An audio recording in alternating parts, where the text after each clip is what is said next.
I think nationally more people know who Arch Manning is than Trinidad. Quarterback. And I asked that with all seriousness. No, he'd have been in discussions, but it would have either been Arch or Chambliss. Who was it? Was it Arch? No, it was Trinidad. Yeah. Yeah, I don't even think Pavia would be better than third team. I don't think he'd be in front of Arch on any of these teams. But Pavia's numbers. Oh, I know. I mean, Trinidad's were better. Yep. But I would say that Pavia had the second best numbers in the SEC last year. I mean, Ty Simpson was right there. I've got it right here. Based on what? What are you basing the note? Just overall numbers? I would go like completion percentage, touchdowns, and interceptions. Yeah. Ty Simpson, 65%, roughly 28 and 5. Pavia was 70%. 70%, 29 and 8. I mean, that's pretty crazy good numbers for a Vanderbilt quarterback. I mean, 70% completion percentage and almost 3,600 passing yards, 272 a game, was second only behind Joey Aguilar. Yeah. I mean, Pavia he had a better year 2. Felt like it was a bigger story year 1, but he had a better year 2. Sam Leavitt's ability to run off the injury. Like, you've watched a lot of Sam Leavitt at Arizona State, and when we had the anonymous coaches talking to Adam Rittenberg, that's one thing they said is the guy can extend plays on you, and that's really where he kills you. I haven't heard any issues with the injury and coming back. Well, I have not either, but Lane Kiffin has asked about it. Coming off the injury, how has it impacted the mobility? Here's what the LSU coach said. With Sam Leavitt, how much was he able to sort of run around today, and how did he look on the move? He looked really good. Sam's been moving around really well, and I wouldn't, if you just went out today and saw him, I don't think that you'd think there was an injury. I think he's all the way back from that. Now it's just getting up with the timing of everything. I do think that that's an important part of his game. I mean, he was basically a 500-yard rusher 2 years ago when they were in the college football playoff. He's a very athletic guy, but, you know, if those numbers come back to reality a little bit, you know, if he only rushes for a couple of 100 yards, I mean, you know, tell me how good this LSU offensive line is going to be. That's a big question. And are they going to be able to run? Well, like, we haven't seen LSU run the football at a high level in a long time. No, I mean, they were terrible on the ground last year. Terrible. Worse than Alabama and worse than Oklahoma. Yeah, and that's hard to do. I mean, Alabama and Oklahoma were bad running the football, and LSU was significantly worse than they were. So, I mean, you've got to improve that, no doubt about it. All right, before we get to trash, Hemp Hill Services, a mainstay at the Taylor house, but I think they finally got everything fixed. I want to knock on wood. I think they finally got everything fixed for you. 205-229-2090. Again, never ideal if something goes out, whether it's plumbing or cooling this time of year. But the good news is you've got a reliable bunch behind you in Hemp Hill Services. My friends that called them last week, I think it was a fuse was down or something. So they were able to get it. They serviced them, and they were ready to roll. That's the integrity of our friends at Hemp Hill. Like, if they can shortcut it for you, they're not going to make you like go full freight. If they think they can get another year or two out of your AC unit, they're not going to tell you they need a new one. They're going to explain everything in detail. I'm speaking from the best summer nights of your life. How many of those were in a great T-shirt?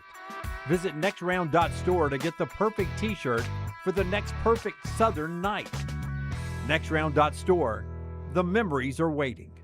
When you trust a doctor with your life, they owe you proper care. If medical negligence left you or a loved one injured, you deserve answers and compensation. Alexander Shunnarah trial attorneys have recovered over $2 billion for their clients harmed by medical errors, misdiagnoses, and surgical mistakes. They fight hospitals and insurance companies so you can focus on healing. Don't wait. Medical malpractice cases have strict deadlines in Alabama. Call Alexander Shunnarah trial attorneys now for a free consultation. 659-777-7777 or alexwins.law. You pay nothing unless they win. Physical office location, Birmingham.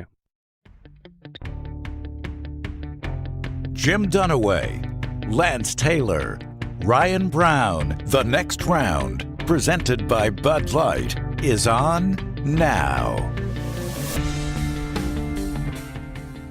Oh, welcome in. We got a lot to get to in college football and the NFL. Let me just give you a taste. One man's opinion of the most important college football player in all of America this year. Who is that? Wow. I mean, we heard the face of college football was Trinidad Chambliss. Different person.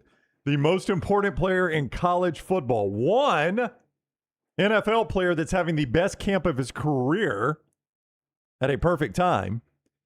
And some bad NFL news for Lance Taylor. That's the only tease I know you were like, wait, what's the bad news? It's the only tease I can give you. I got some bad NFL news for you, Lance. So, I'll tell you the bad news is the win total for the LA Rams. Which is what? It's 11.5. I Which mean, they were is- 12-5 in the regular season, didn't win the division. Yep. I could give you, 4 plays that cost them 4 losses. I mean, sure, but that's easily, the NFL. Yeah. Easily could have been 16-1 last year, and the total's only 11.5. You think anybody's going to bet the under 11.5?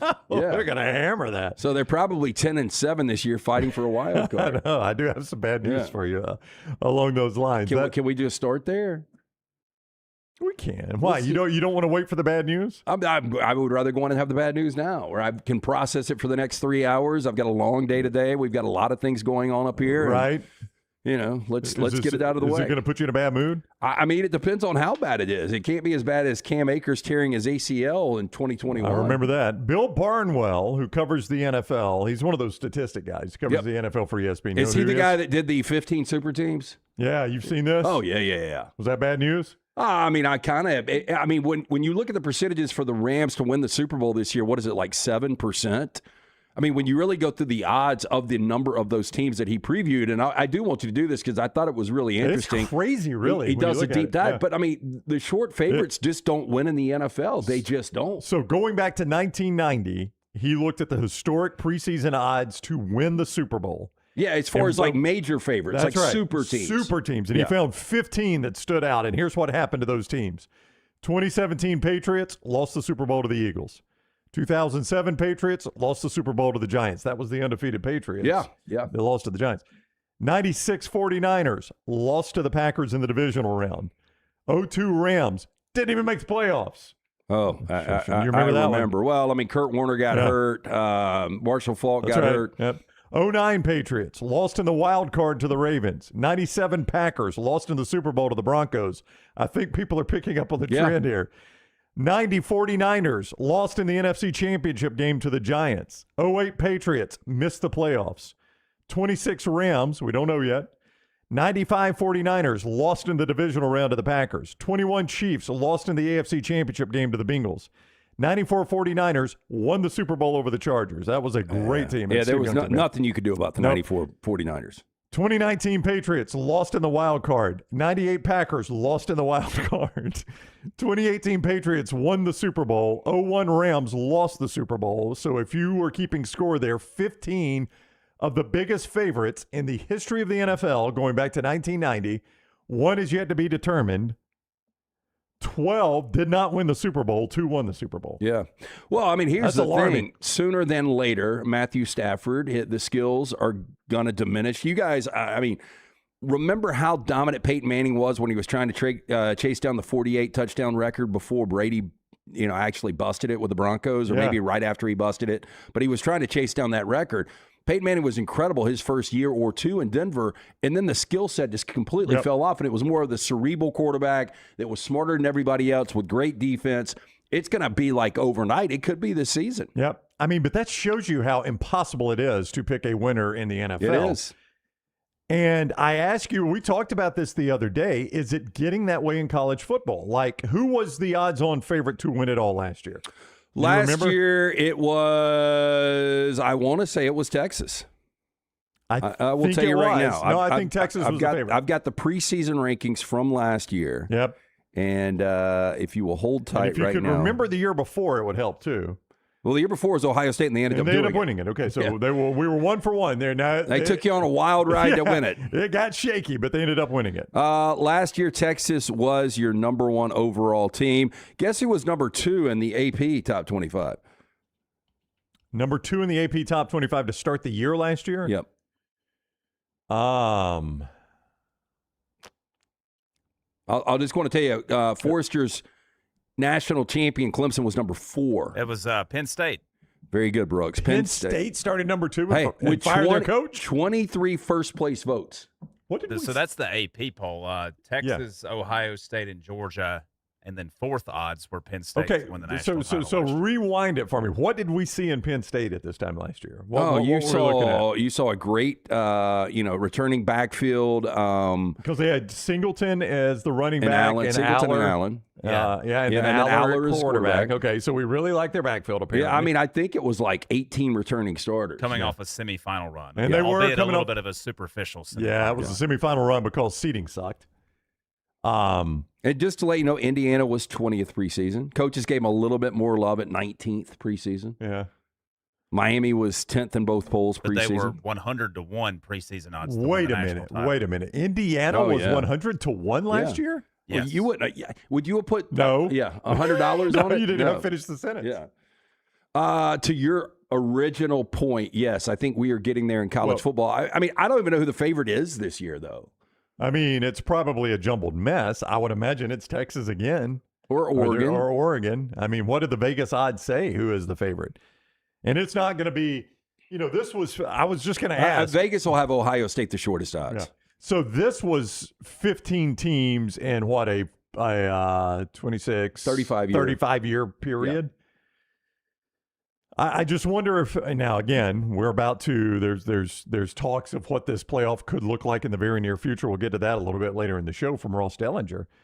But I just wonder, 30 years into this playoff, will we look back on it and say it was just as unpredictable as apparently the last 35 years of the Super Bowl? I don't think it will be that unpredictable. A couple of reasons why. The talent gap, although it is getting so much closer in college football, especially at the Power 4 level, with the salary cap has always been. I mean, that's why on average the last 5 years, you've had a turnover of 7 different teams going out and then coming into the NFL playoffs.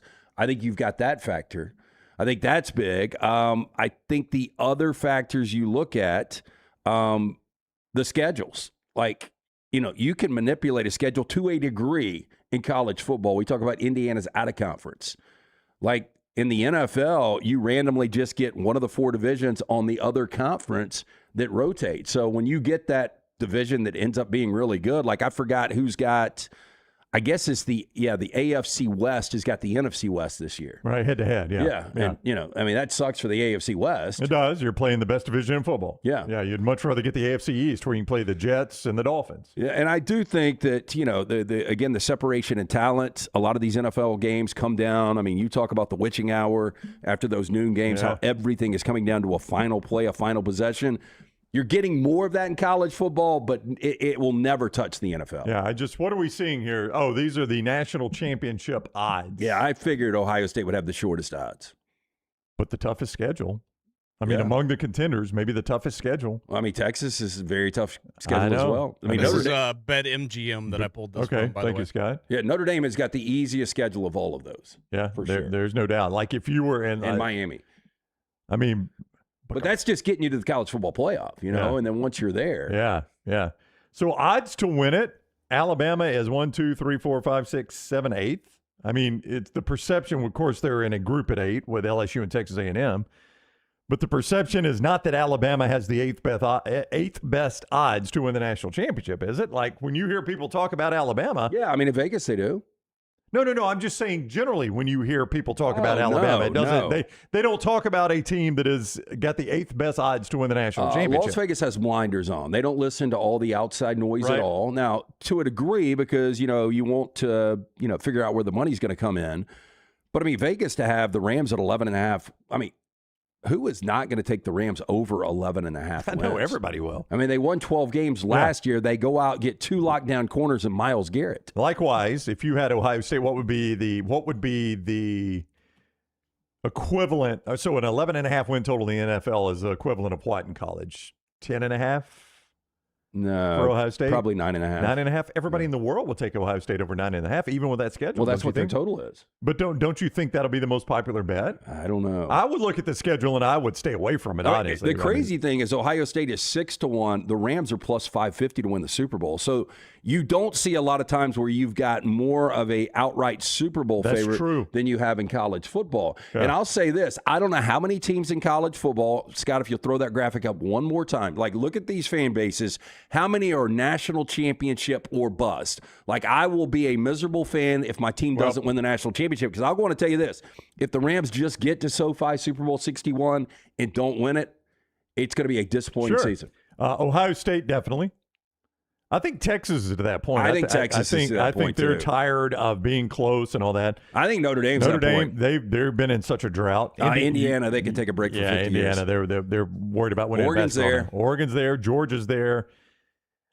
I guess Miami is there. I think they are with the money they're spending. I think Alabama is there. The only thing keeping LSU from being there is the fact that LSU is on a first-year coach. It's year one. I think that's it, man. I think you don't think A&M fans are there yet? Not to win the national championship. They just got to a college football playoff. They lost the first game, so making a little noise in the postseason I think would be enough for them. But, I mean, Alabama, Miami, Georgia, Oregon, Notre Dame. So what is that, 6, 7? That's a lot of fan bases that are going to be disappointed. There's no doubt. And would you take those 7 to the field? So I get Ohio State, Texas, Notre Dame, Oregon, Georgia, Miami, Alabama. That's my. I think I'd take that. I think I'd take those 7, yeah. Of course, we had Jake Butt on, former tight end from Michigan that works for the Big Ten Network. He was like, not going to be surprised at all if Indiana wins back-to-back. Yeah. I think I would take those 7, Lance. Indiana would scare me. I don't think LSU scares me. A&M doesn't scare me. Texas Tech and Ole Miss don't scare me. I mean, look, I think Indiana's going to be really good, but how difficult is it to repeat? Yeah. When's the last time we had a repeat national champion? Georgia. Yeah. Well, before that was Alabama. Is that right? Yep. 11 and 12. 11 and 12. I mean, you just don't get it. It's happening about at a once-a-decade clip, right? Yeah, and I don't know if you know this, but Indiana doesn't have a great history. For them to win back-to-back national championships would be absolutely insane. Speaking of Indiana, I told you wrong, Tyler. While we're talking about Indiana, after we tell you about a couple of our great sponsors, Curt Cignetti responded to the Purdue AD. Cut 13, Tyler. We'll do that first. I know you can't. Why did it take almost a full week? Well, I don't think he had met the media yet, so he's back in front of the media. Alexander Shunnarah, trial attorneys, will get us to that. Shunnarah.com. That is the place to go when you have any sort of legal issue. Alexander Shunnarah, trial attorneys. He takes care of you, everything from personal injury to bad drug and device claims, fire and storm damage claims, employment, workers' compensation. The list goes on and on and on with Alexander Shunnarah, trial attorneys. So that's why we tell you, whatever your legal situation is, you go to Shunnarah.com, where you do not pay a dime unless they win your case. Not one dime. Alexander Shunnarah, trial attorneys.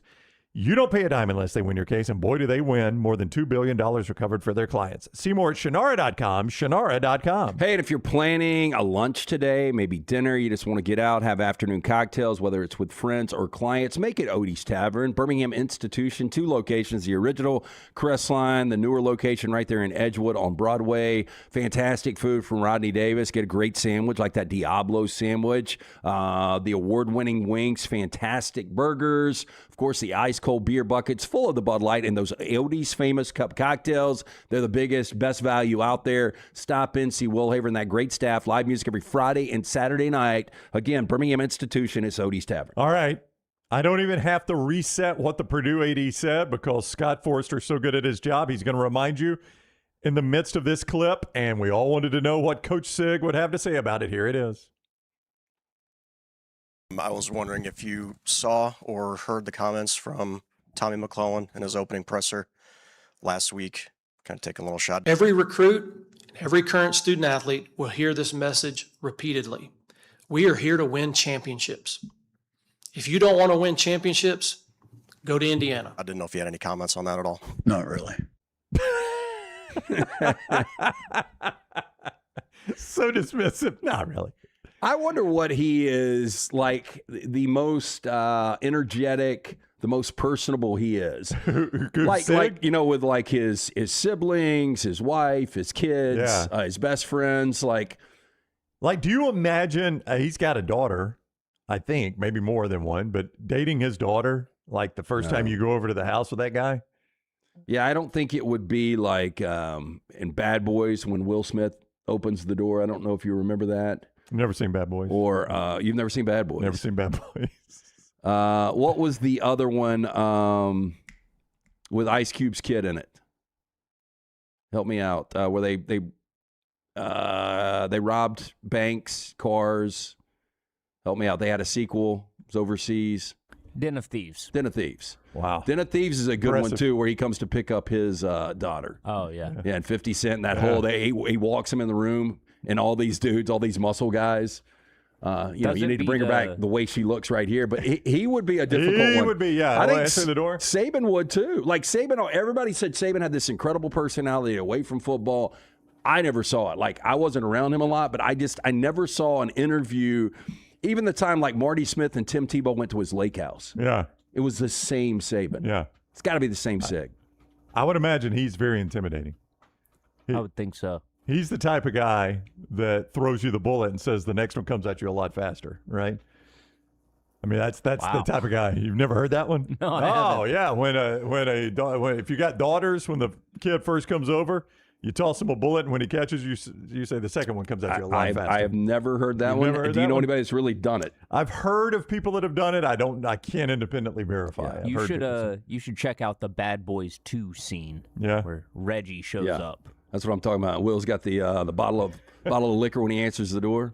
Yep. He goes, I'm not going back to prison. he's a cop. I'm telling you, the Den of Thieves is better, though. I mean, both of them are really good, but... Jay says Coach Sig looks like he knows where unmarked graves are. Does he look like that guy? I'm telling you, he is, along with Kiffin, the biggest villain right now in college football. And I don't think people have still processed it. Like, it's still hard to believe that they won a national championship months ago. But Nick, who I don't gather from this response very much like Sig, says, okay, I kind of like that answer, which I do too. He is completely dismissive. Like, you don't give time to the little brother that's just trying to get you to lose your temper, right? Let me ask you this. That's what Purdue was. If this question was asked to Lane Kiffin, and I don't know how to put it into context because there's not another states going Louisiana, but let's just go back. If this would have been Mississippi State last year saying it to Ole Miss, that's right. He would have had some juvenile response prepared. He wouldn't have waited to that press conference. He would have done it on Twitter. Yeah, you're right. Yeah, he would have tweeted about it, and it would have. If you're Sig, though, you don't let the little brother drag you in, man. The little brother is just trying to get under your skin and get you to do something. You don't let him drag you in. That's exactly how the wizard Nick Saban would have handled it. That's 100%. Yeah. He might have been a longer answer to say the same thing, but, listen, outside noise, we don't care about that. Purdue's a fine pro. He would have said all that. Sig just like, nope, don't really care. But, I mean, Purdue is zero threat to that program. They really are. They really are. And I'm not the biggest fan of Sig either. He's kind of wearing on me, but that was the proper answer right there. I really liked it. Yeah. That was a very good answer. I wonder if he would have answered it differently if a lot of people thought that Purdue should have thrown that shot and that shade at Notre Dame.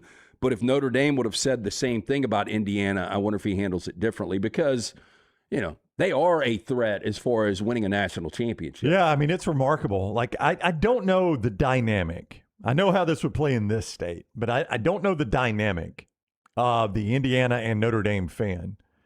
And look, Notre Dame's a national school, so when you say Notre Dame fans, they're spread all over the place. I'm sure a ton in Chicago, if I had to guess. But, I mean, they're all over the place. I don't know the concentration of Notre Dame fans like in northern Indiana up near South Bend. I don't know what that's like. Maybe it's big.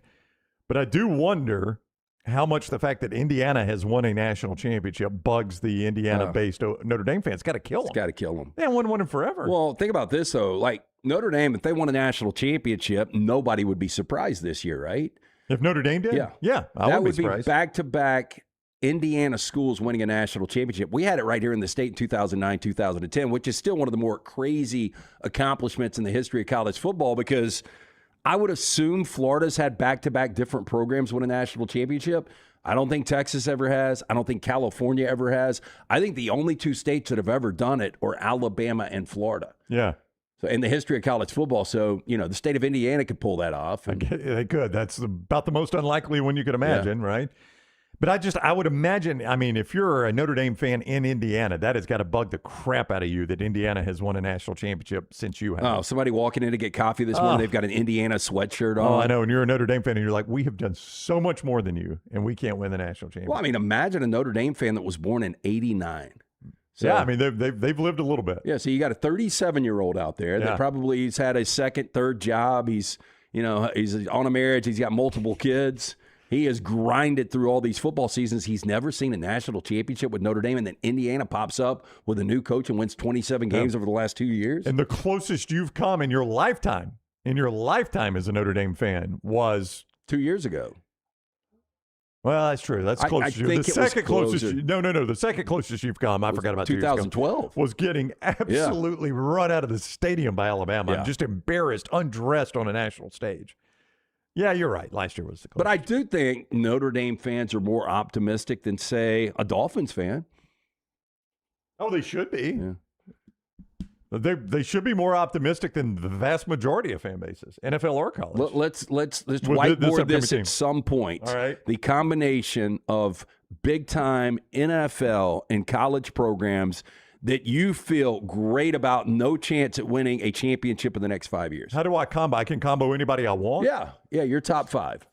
Yeah, but it's got to be big programs. Like I can't do Rutgers and the Dolphins. Yeah, like I don't think you can put Notre Dame on this list.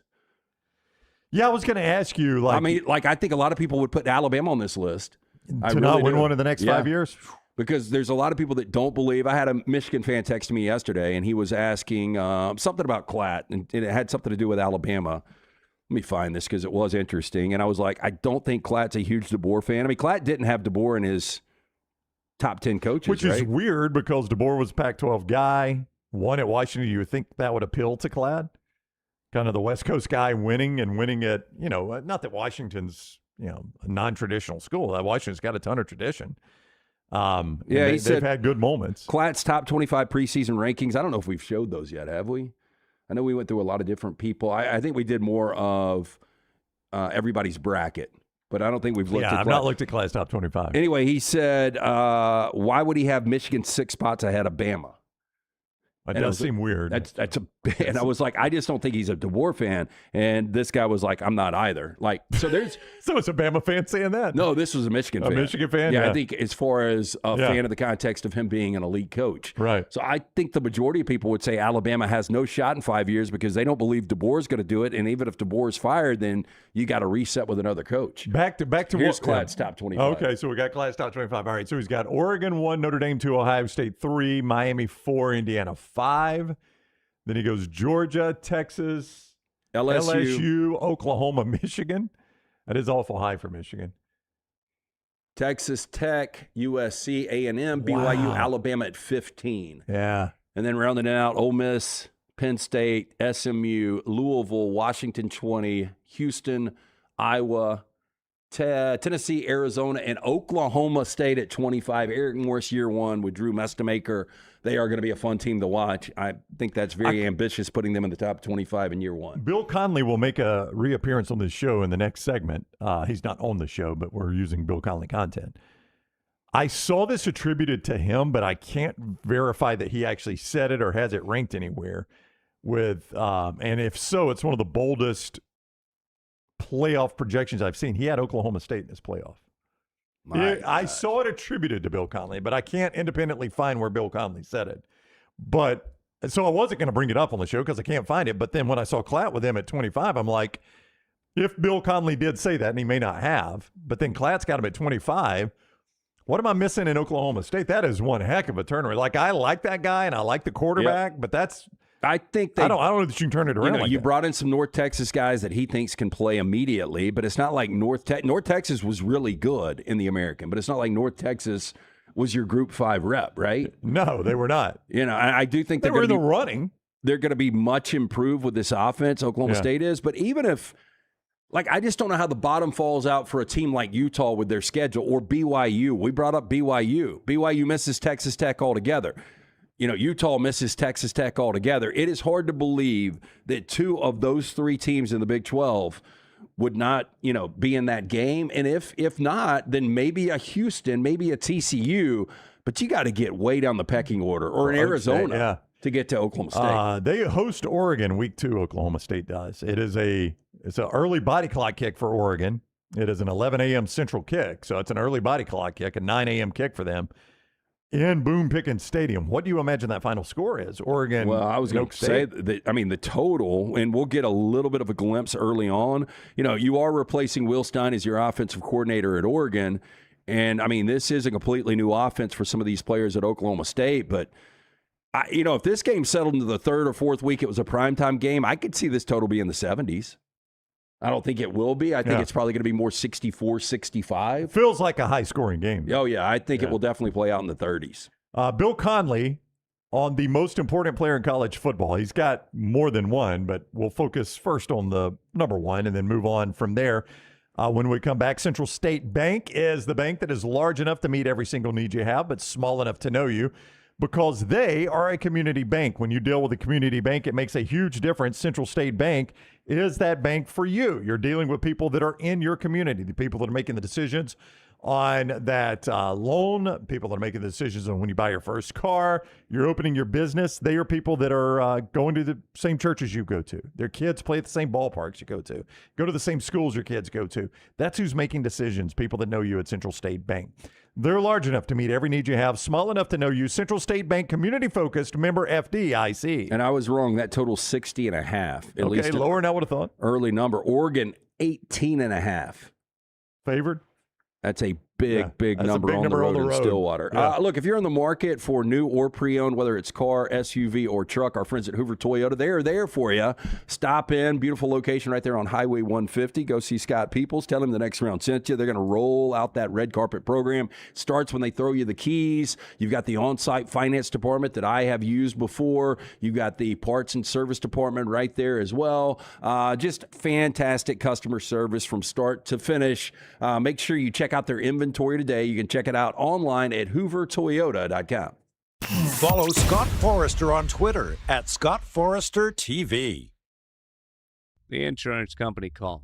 They offered you a settlement. Sounds good, right? Wrong. They're counting on you not knowing what your case is really worth. They're betting you take pennies on the dollar because you're scared and overwhelmed. Don't fall for it. Alexander Shunnarah Trial Attorneys has recovered over $2 billion for going to war with insurance companies that try this every single day. Call 659-777-7777 or alexwins.law. Free consultation. You pay nothing unless they win. Physical office location, Birmingham. Hey, Lance Taylor from the Next Round to tell you about one of our favorite places for breakfast, lunch, and dinner. That is Hamburger Heaven since 1982. Hamburger Heaven has been serving Birmingham's best hamburgers, cheeseburgers, French fries, hand-spun milkshakes, and sandwiches made fresh to order. All of their ingredients are fresh and prepared daily. This includes their beef, always fresh, never frozen, hand-pattied each and every day. For breakfast, lunch, or dinner, visit any of the 4 locations, Highway 280, Irondale, Gardendale, and Homewood.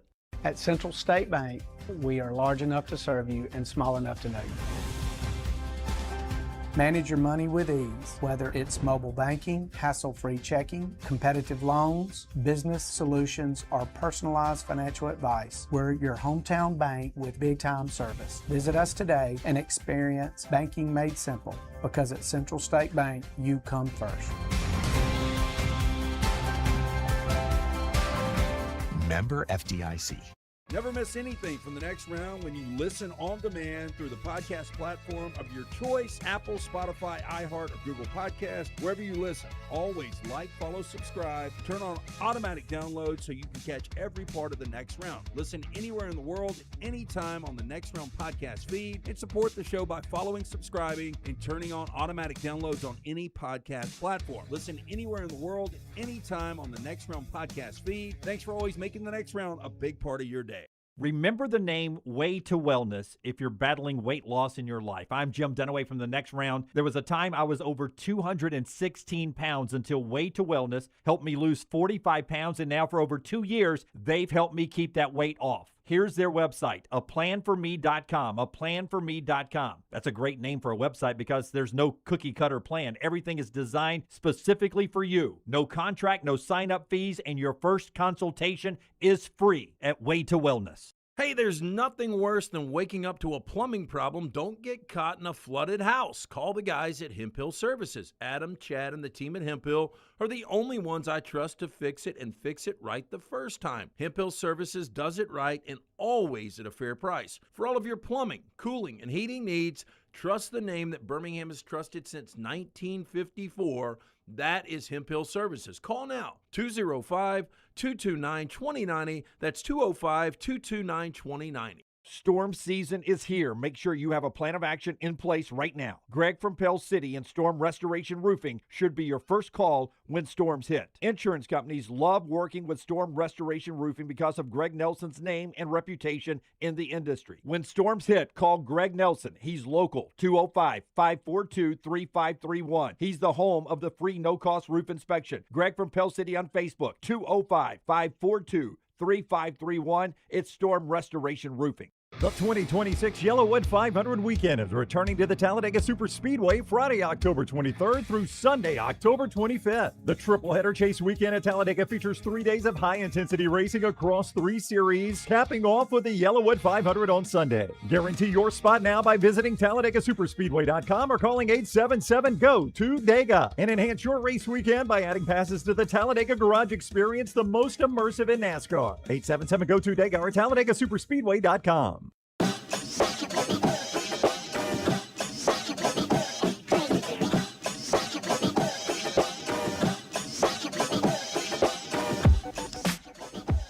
Bill Conley covers college football for ESPN. He's kind of a stats-oriented guy. A lot of people like Bill Conley and love his stuff. I see a lot of the college football, people that cover college football, the people that watch the film, they really like his stats and his approach to it. I think he utilizes or always implements their power rankings, whether they're ESPN. I forgot exactly what their thing is called. Yeah, the FPI. Always sounds like saying the Federal Bureau of Investigation. Yeah, I remember it got a little controversial like 4 years ago. I think it was Leach's last year when he had him in the top 10. Yeah, Mississippi State very high, yeah. He ranks his 40 most important players in college football. Now, he does it in different categories, but I'm going to assume, since he starts with this category and has a little number 1 next to this player's name, he believes this to be the most important player in all of college football. But he starts with a group called New Likely Quarterbacks for Potential Contenders. And the very first one he lists is Alabama quarterback Keelon Russell.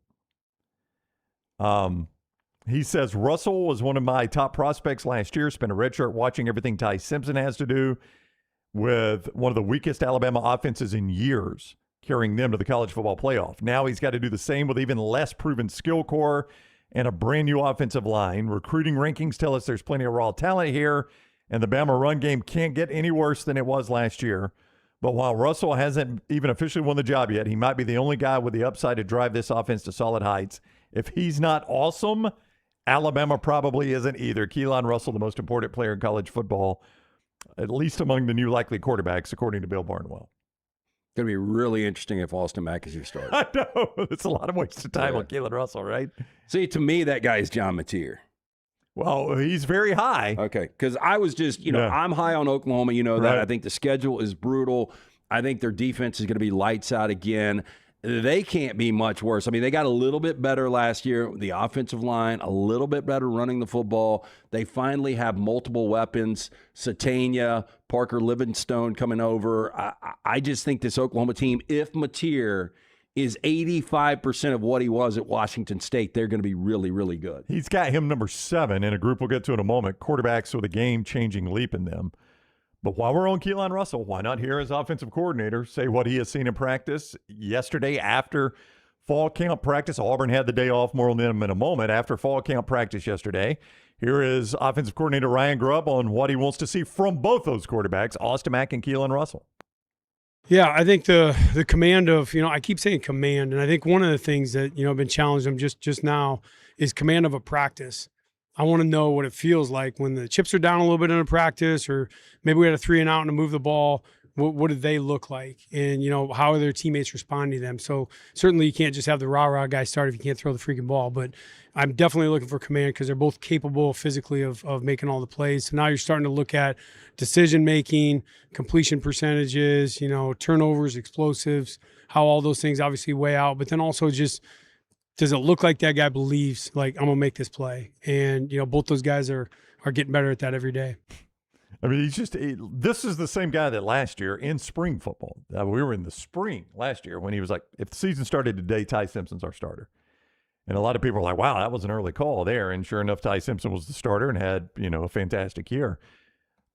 He will not put any separation between these two. Like every time he answers. How many hats would you have to go past to get to that one? That one looks like it's been there a minute, right? Yeah. I mean, like, how do you pick that one? I don't know. It's not even a crimson. Yeah, it's like something that a jogger would wear. Well, he wears that camo hat sometimes too. Looks like that one's been sweated in. Yeah, I mean, he did call Ty Simpson early. He did. It was in April, as I remember it. If Russell isn't your starting quarterback, I mean, he was so hyped up last year. I mean, the coaches, people internally, and the program were like, it's going to be really difficult to keep this guy off the field. And then Ty Simpson went out and played like a first-round guy and ultimately gets drafted like that. And I do think this is really difficult because it's going to be hard to have the same production you had at the quarterback position this year, right? I mean, this past season? Yeah. Yeah. I mean, there are factors that could help it. There were a lot of things working against Ty Simpson's production last year, and he still managed to produce. I mean, an offensive line that gave up over 30 sacks, Yeah. an offensive line that allowed, or I shouldn't say they allowed, but you didn't produce more than 3.5 yards a carry. Like, those numbers have got to go up. The sacks have got to come down. The yards per carry have got to go up. With that, it's going to help the quarterback. And then you've got a much more, I don't want to say much more. I mean, Ty Simpson was pretty athletic for what he was. But you should have a lot more on the ground from Keelon. I mean, Ty Simpson didn't even give you with sacks and everything less than 100 yards. Here's Ryan Grubb, more on the competition he's seeing at that position and all positions at practice right now. Yeah, I think they're highly competitive. I've been super impressed with what the guys look like initially, just the energy between each other. But I think the key for any good football team, what our guys have done a good job, or I think honestly maybe a better job than last year, is you want a team that is competitive, not combative. And that's what I've seen. You got to have the ability. Like, there's going to be some skirmishes. Like, don't get me wrong, but guys can get over it. They can go talk after practice. And I think you're starting to see a really tight football team, and that'll take us a long ways. You know, that was one of the problems in year one. I mean, you saw some of the malcontents, and you saw some of the, kicking of the ball in Nashville. Yeah, 2 years ago. Yeah, with Ryan Williams. Yeah, or excuse me, with that's 2 years ago in year one. Yeah. And Ryan Grubb obviously wasn't part of that team. But then you heard that it did seem like more of a together team at this time last year. And if you're growing in that aspect, I mean, look, that's one of those intangibles that, I mean, you can't create yourself. I mean, that just naturally has to come together. That is two cuts from Ryan Grubb, where he was given the opportunity to separate one doing something better than the other and did not do it. And he hasn't done it all fall. Like, if you listen to Ryan Grubb talk, you would have no clue who's going to be the starter. It's only a guess, and maybe we don't, Well, but look, I'm just saying. I think competition's great. I but agree. If I'm an Alabama fan, I would love for my offensive coordinator to be able to come out and say, hey, this time last year I told you it was Ty Simpson. Right now, Keelon is the guy, but Austin's playing extremely well. We've got confidence in both of these guys, but Keelon is our guy. I think, sooner than later, you need separation. If they go in, they play, equal amount of snaps in East Carolina, and you come out of that game and Alabama, wins it going away, and both guys play equally good, and you still don't have a quarterback decided week 2 going to Lexington, to me, that's kind of a problem. Yeah, I would agree. You don't want to go on the road in the SEC not knowing who your quarterback is, even if it is Lexington. Number 2 on the list. So that's number 1, Keelon Russell, according to Bill Conley. Okay, can I guess the most important player in America? It's a quarterback now. This is the category: new likely quarterbacks for potential contenders. So he's kind of narrowing it down to these are quarterbacks that are new to their spot and they're playing for likely contenders. I will go Darian Mensah. He's number 3. Josh Hoover's number 2. Okay. I would have switched those up. Could have done it either way, right? Yeah. Josh Hoover number 2, Darian Mensah number 3. Yeah. I mean, either one of those teams with excellent play from Hoover or Mensah could win the national championship, just like Alabama could with excellent play from Russell or Mack, right? It's going to be really difficult. As good as Josh Hoover is, and again, the one concern is turning the football over, it's going to be like almost impossible for him to replicate the numbers that a guy that won the Heisman Trophy and went number 1 overall did last year. And then when you factor in that Cooper and Surratt, your 2 best wide receivers, are gone, that's another problem that you've got to look at, a potential problem there. I think Hoover's going to be really good. I don't think the numbers are going to be there. I do think Mensah's numbers will go up from as good as Beck was at times last year. Mensah's numbers, not on the ground but through the air, are going to more, be in the neighborhood of what you saw 2 years ago with Cam Ward. Yeah, Will Hammond rounds out that section, by the way, at number 4, the Texas Tech quarterback. His next section, QBs with a game-changing leap in them. He's got Arch Manning, Dante Moore, John Mateer, and Marcel Reed. That's his 5th, 6th, 7th, and 8th players in college football. But those guys aren't new spots, right? They're So not it's new spots. No, this category? is, different category. Okay. QBs with a game-changing leap in them. Gotcha. Yeah. Then he goes. By the way, I think Sorsby would have been number 1 on this list if he was eligible. Yeah, I mean, Will Hammond's number 4, and he's the backup. QBs with spoiler and contender potential. Damon Williams at Washington, who you really like. Faison Brandon / George McIntyre. He at least leaves the slash in for those two. at Tennessee, and then Aaron Philo at Florida. You know what's crazy? I mean, Clemson is so far forgotten. Like, Christopher Vizina to not be on this list. I know. Like, what if Vizina's really, really good? They win the conference, and then they're in the playoffs. Yeah. I mean, they've got a one shot against Miami, as I remember it. That's in Death Valley. I mean, that's at Clemson. Miami having to go there. If Vizina's really good, they pick Mensah off a couple times. Could happen. I mean, you get that upset under your belt. We saw Louisville beat Miami. Yeah. You know, I think Clemson should be as good as Louisville was last year. SMU beat Miami. Yeah, I'm shocked that. And again, I mean, there's no reason you should be really optimistic based on the way Clemson played last year. But man, they are off the grid. Just real quick, just a quick what if. And Rocco Beck is one of those guys too. You know, kind of had a subpar last year in Ames as far as what we saw 2 years ago. And if he comes out and plays up to his potential, I mean, Penn State, with everything they've got coming back and that schedule, they could be a big surprise. You know, I just wonder how the selection committee would react to this. And I don't know how the tiebreakers would work. It's ACC, so tiebreakers are fluid.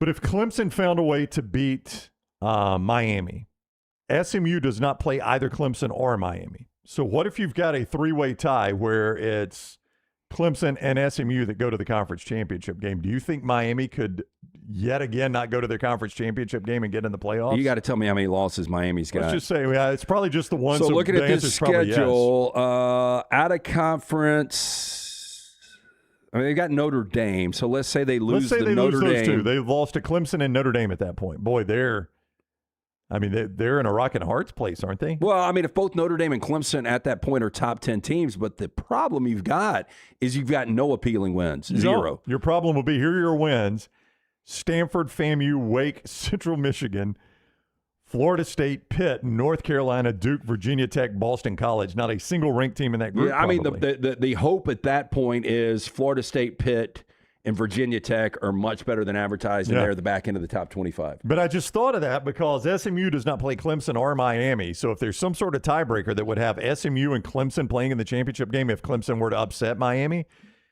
you would need Miami again to get the break of, we didn't play for our conference championship. And this time they've lost to Notre Dame. I don't know at 10-2 that they get in at that point. Well, the ACC threads an amazing needle. We saw it last year. How you have a team that wins the ACC championship and doesn't go, and you somehow get a team in that wasn't in the game. Yep. And they make the run that they did. I know. It was pretty remarkable. I don't know that they could do that 2 years in a row. Yeah, I don't either. Yeah. I think that is one of the big questions of college football, though, is who is the second best team in the ACC? I think it's SMU. I think it is too. But, you know, I was listening this morning. Wes Durham was on some show, you know, ACC Network, and he was, like me, talking about NC State and Virginia, how important this game is. Like, I think NC State and Virginia, based on schedules, are going to be really good this year, or at least good in the win column. And, you know, you throw in, you know, what is James Franklin going to do in year one? You know, what is Louisville going to do this year? There's Clemson. I mean, there's just so many teams that could make that run and be the second best team. I agree. I think SMU is that team, but got to see it play out. Well, I tell you, I mean, I know everybody just discounts Miami going to Clemson, and perhaps I'm way too high on Clemson because I've tried to talk myself into them upsetting LSU, and now I'm trying to talk myself into them also beating Miami. I just don't think Dabo can pull that one off. But I mean, we just completely flush. That's the type of game Mario Cristobal will lose. Yeah, I really believe if that game was played week one and Miami goes to Palo Alto to take on Stanford, I think if they were going to Death Valley, Miami would be a 4.5-point favorite. It would be that short. So think about this. They got to go to Stanford. They've got FAMU. Then they go to Wake and then Central Michigan. They will be double digits in all 4 games going into the month of October, by far their most difficult game. At that point, Clemson has already played LSU. So Clemson's got really difficult game under the belt. Outside of the LSU game, Clemson also has a game at Cal, which is really, really difficult the week before. So I think they've got multiple tests before they play Miami. So I'll go on and say it. I think Clemson's going to beat Miami. There we go. All right, we got us an upset today. Clemson beats Miami, and all of a sudden Miami goes to Notre Dame, and that's almost a must-win for them at Notre Dame with the rest of that schedule. I think Miami will be a 3-point favorite. As long as Clemson doesn't get walked off the field against LSU and they squeak by. I don't think Cal. will happen. Yeah, I think they're 3-1 at that point, and I think they get Miami. I like it. Yeah. I like it. An early upset projection. One more thing. I've never, and that's weird. I have never drawn the Clemson Paul on the whiteboard for upset alert. It can be. I've done it once. I think it can be a little bit tricky. There's some. It's kind of a hairy Paul. Yeah, a little bit, it's got some nooks and crannies in it. I did it one time, and then you got a lot of orange you got to color in there. Tell us about Crane U. One more. I got a question for you from the chat that hopefully you can address. I'm going to try to get some stats to back it up. But Crane U, if you're looking for that career in the crane industry. Yeah, here's the thing. If you're at your crossroads right now trying to figure out what am I going to do, maybe you're curious about a career in the crane industry. The first big step is always getting certified, becoming fully compliant. Crane U is here to guide you every single step of the way, from first-time operators to seasoned professionals seeking their recertification. Their industry-leading training programs built for all experience levels, backed by a team with over 100 years of combined real-world expertise. Crane U delivers the knowledge, hands-on skills, and confidence you need to succeed in the field. Inspections, training, certifications, whatever you need, Crane U's got it handled. It's the one call you make, and you are good. For more information, craneu.com. That is craneu.com. I don't know that you're going to be able to answer this question because I don't know if we have enough data. The question in the chat was, how do we – everybody assumes, Keelon Russell is going to be able to stretch defenses because he can run the ball better. And somebody in the chat says, well, how do we know that Austin Mack can't run the ball? We haven't really seen him. And I looked it up, 9 carries, 22 yards last year in his limited time. He didn't play at Washington, so you've not really seen him play, right? Now, I think Austin Mack, for his size, and this is what I've heard, is more athletic. Like, he's probably a guy right now, if I was just drafting naked eye and we were playing a game of 5-on-5 and I was just coaching and I was like, I'm going to pick 5 different Alabama players, Austin Mack at 6'6", 230 would be one of my 5 probably. Yeah, I don't mind him. He probably has enough athleticism to run the court a little bit. He's probably got the escapability. A 3rd and 4 can pull it down, can get to the sticks. He's not a guy that's going to go out and, be a Marcel Reed.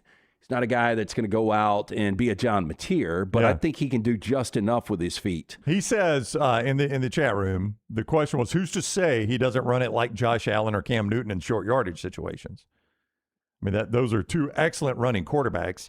I find that. I mean, Cam Newton had. Yeah, I don't think he's going to run like Cam Newton Cam had elite speed. Yeah. At that size. Josh Allen has really good speed and just a bull mentality. Yeah, he's tough. He falls forward every time. You're talking about 2 of the best to ever do it. I know. So I don't think he's going to do that, No. but I don't think we can also say just because of his size, he's stuck in the pocket. He's probably more athletic for that size than you would think. Yeah, and again, I think he's got a size 16 foot. That is a big shoe. I mean, you just tell me anybody that's got a size 16 that's fast. I don't know. I mean, what do you think Josh Allen wears? I mean, I think LeBron is super fast, and maybe LeBron is close to that. I don't know. LeBron's one of the biggest freaks ever, though. Yeah. Let me see. Go, Cam. You go. I'm going to go Cam Newton shoe size. Okay. I would imagine he's got a large foot. Oh, yeah. I would think Cam Newton's a 14. It's remarkable that this would exist online. If I can find this, I mean, why would somebody's shoe size? Wow, that's a good call by you. Cam Newton wears a size 14, according to the robot. Yeah. According to the robot, LeBron wears a size 15. So we're still not to the 16. 6'8", 250. Yeah. I mean, look, Austin Mack's approaching that size. 6'6", grief. probably 235. Yeah. He does not look as big, though, as Josh Allen. Like, Josh Allen looks bigger than him. Don't you think? I don't know. Oh, I thought so. I thought Josh Allen just looks thicker, not taller necessarily, because Allen's not that tall, but I just thought Josh Allen looks thicker than him. Yeah, I would think that Josh Allen is 6'4", 225. That sounds about right, but he looks thicker to me than Austin Mack. Mack looks leaner than that. They list Josh Allen at 6'5", 237. Yeah, I mean, he's a monster. Yeah, I mean, boy, you watch him play, man. But again, I mean, his rushing stats are just, who, Josh Allen? Yeah, I mean, it's a different game. He's almost impossible to sack.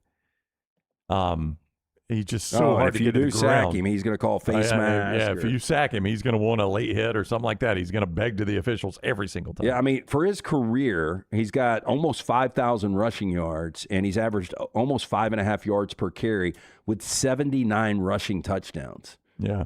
I mean, I don't know how many running backs in the history of the NFL, I don't know, the top 20% probably have these numbers. Yeah, I mean, Allen's a spectacular runner. I don't think you would ever get that from Austin Mack, anything like that. No, but who knows? I mean, again, it's been so limited. Didn't really see him at Washington. Saw him in that Rose Bowl last year, but didn't really see him. We get an opportunity this year, but I ultimately think Russell's going to be the guy. Hey, while we're on this, Tyler, can you give me cut 3, please? I mean, we may as well just do this right here. Here's Keon Sabb. He sees them every day, right? So Keon Sabb, when they're going ones versus ones, he's a guy that sees these quarterbacks. I have not heard this. I am going to bet he does not separate the quarterbacks any at all. Nobody in camp has done that yet. But he does talk about how facing them could help the defense. I feel like with both the quarterbacks, it's allowed the defense to have an opportunity to play against a great quarterback like Keelon and then another great quarterback like Matt.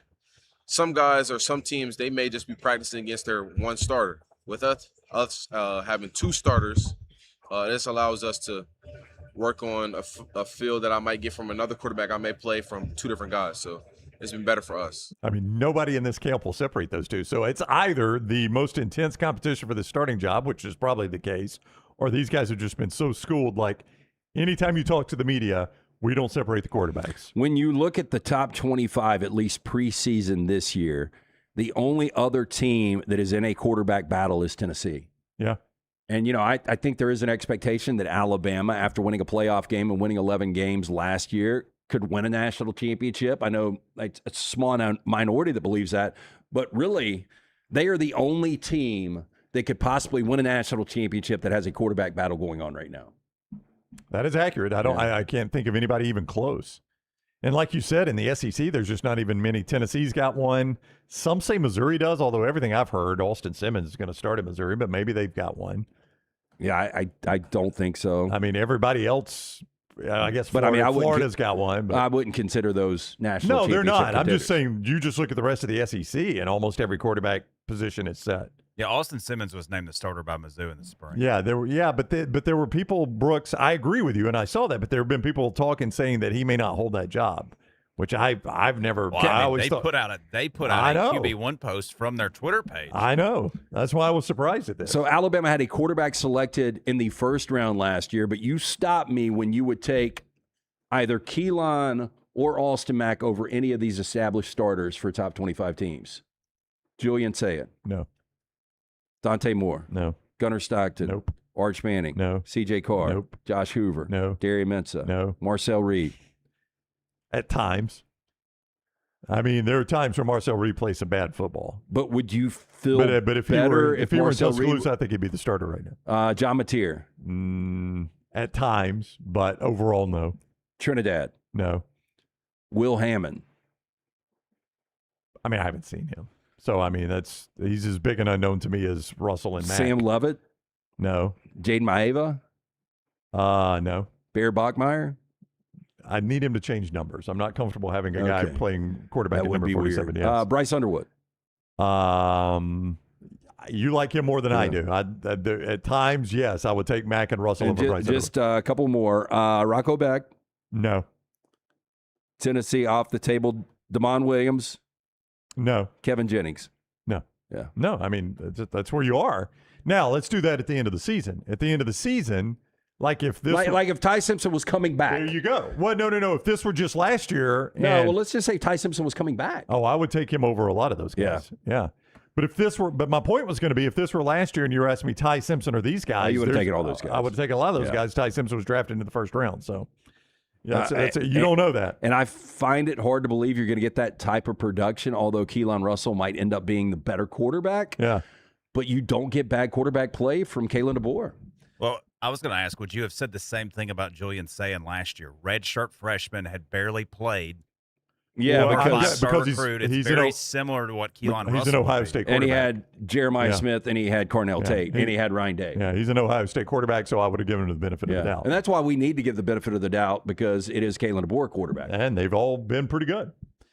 All right, it's time for the viewing menu presented each day by our friends at Michelson Laser Vision. 205-969-8100, the number I called way back in 2003. Dr. Mark Michelson, the first to perform the laser procedure in the state of Alabama way back in 1995. Dr. Mark Michelson, Dr. Jim Michelson, best in the business. If you've been thinking about LASIK, find out if you are a potential candidate. Very simple. Make that phone call. Ask for Amy. Tell her the next round sent you. She will hook you up with a hassle-free consultation. 205-969-8100 or michelsonlaservision.com. So last night I went to my second home, the AMC Summit, and sat down for a screen unseen. Was it Scott back there that said second home? Because I'm with Scott. I think that's your first home. Well, I mean, I've got an apartment. Well, I'm not sure there. which one are you at more, AMC or your apartment? Oh, you make a good point. I know. There, yeah. I heard somebody in the back say second. I thought it was Scott. It was Scott. Yeah. Scott, you agree with me, right? He's there a lot. Yeah, I'm not sure that's his second home. I think it may be his first one. Okay. Do you know the names of any workers there? Yeah, a lot of them. He's got sources that tell him about these movies. Yeah. Do you have any workers of AMC in your phone programmed? In my phone? No. Yeah. Okay. Programmed. Programmed.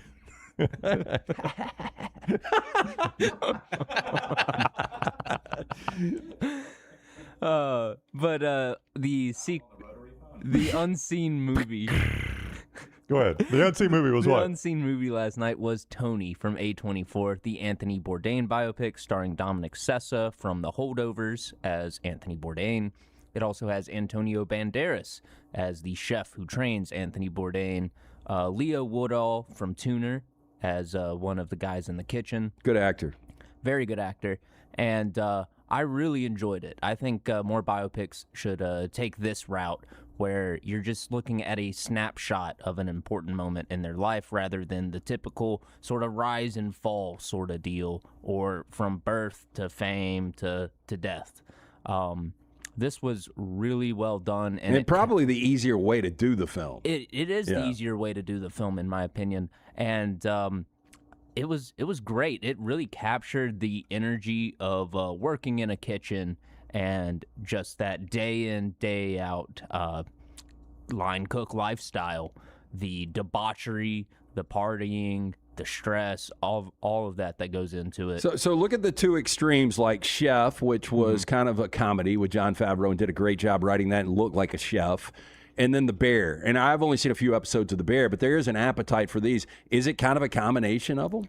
I would say it's closer to, well, I mean, I guess you could look at it as a combination of the two, but I would say it leans closer to The Bear. In that it's just a little bit darker, a little bit more of Anthony Bourdain when he was very cocky, very self-assured. He was scheming his way across the country because he was lying to everybody saying that he was a writer and he got this scholarship, but really he never got any kind of scholarship and he was just working in the kitchen so he could sleep in the head chef's house. Interesting. Yep. I mean, play on words. I've got an appetite for this film. I really want to see it. I do. Yeah, I would really recommend it. Now, when does it drop as far as like, is it Thursday? Officially, it comes out,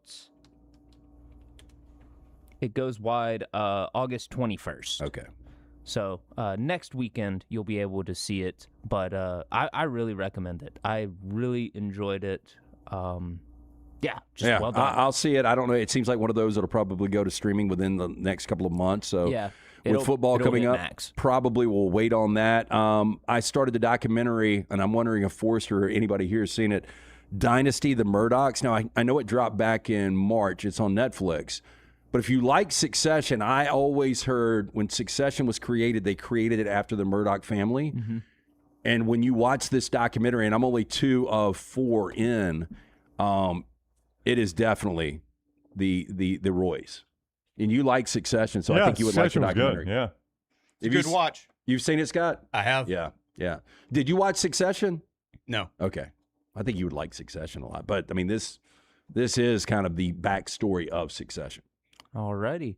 Well, another documentary that I've been wanting to watch. It's pretty hard to find. You either have to have a VPN connected to your Prime or whatever device you're using Prime, or just pirate it, because there's no other way to watch it. And that is the Messi movie from 2014.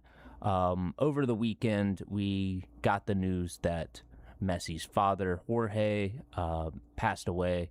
He had been dealing with some illnesses throughout the World Cup, and Leo didn't know if he was going to have to just leave after one game and go say goodbye to his dad. So in addition to it being the last World Cup of his career, he was dealing with all that in his personal life too.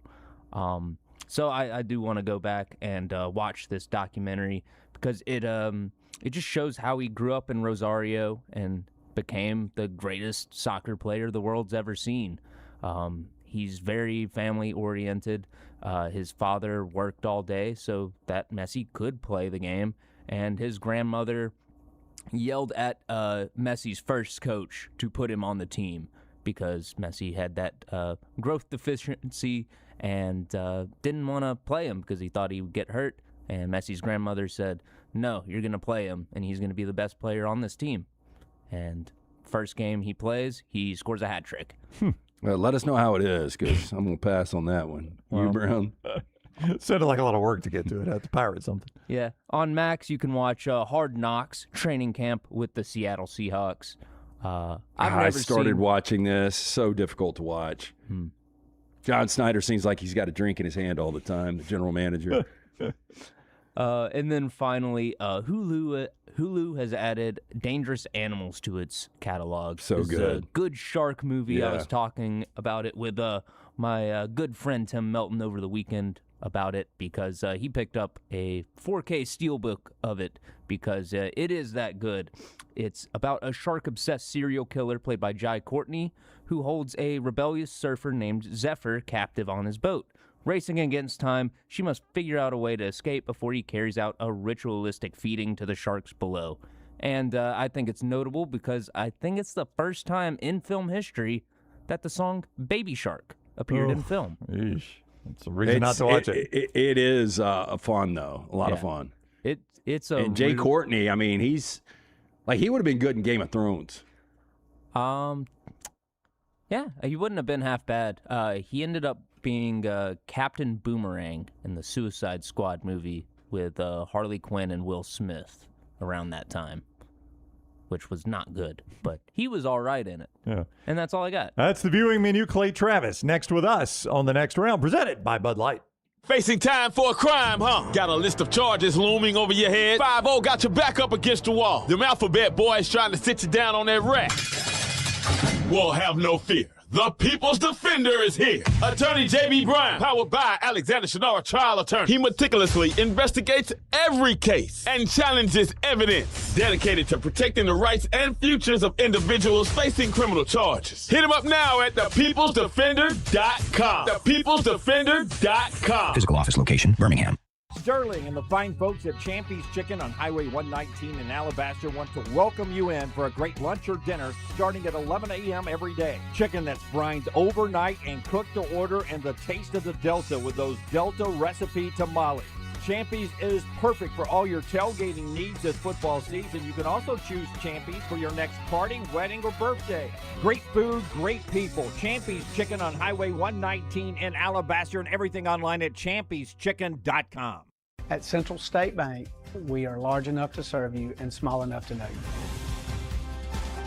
Manage your money with ease, whether it's mobile banking, hassle-free checking, competitive loans, business solutions, or personalized financial advice. We're your hometown bank with big-time service. Visit us today and experience banking made simple, because at Central State Bank, you come first. Member FDIC. Next round shirts, next round hoodies, and next round hats are all in one place.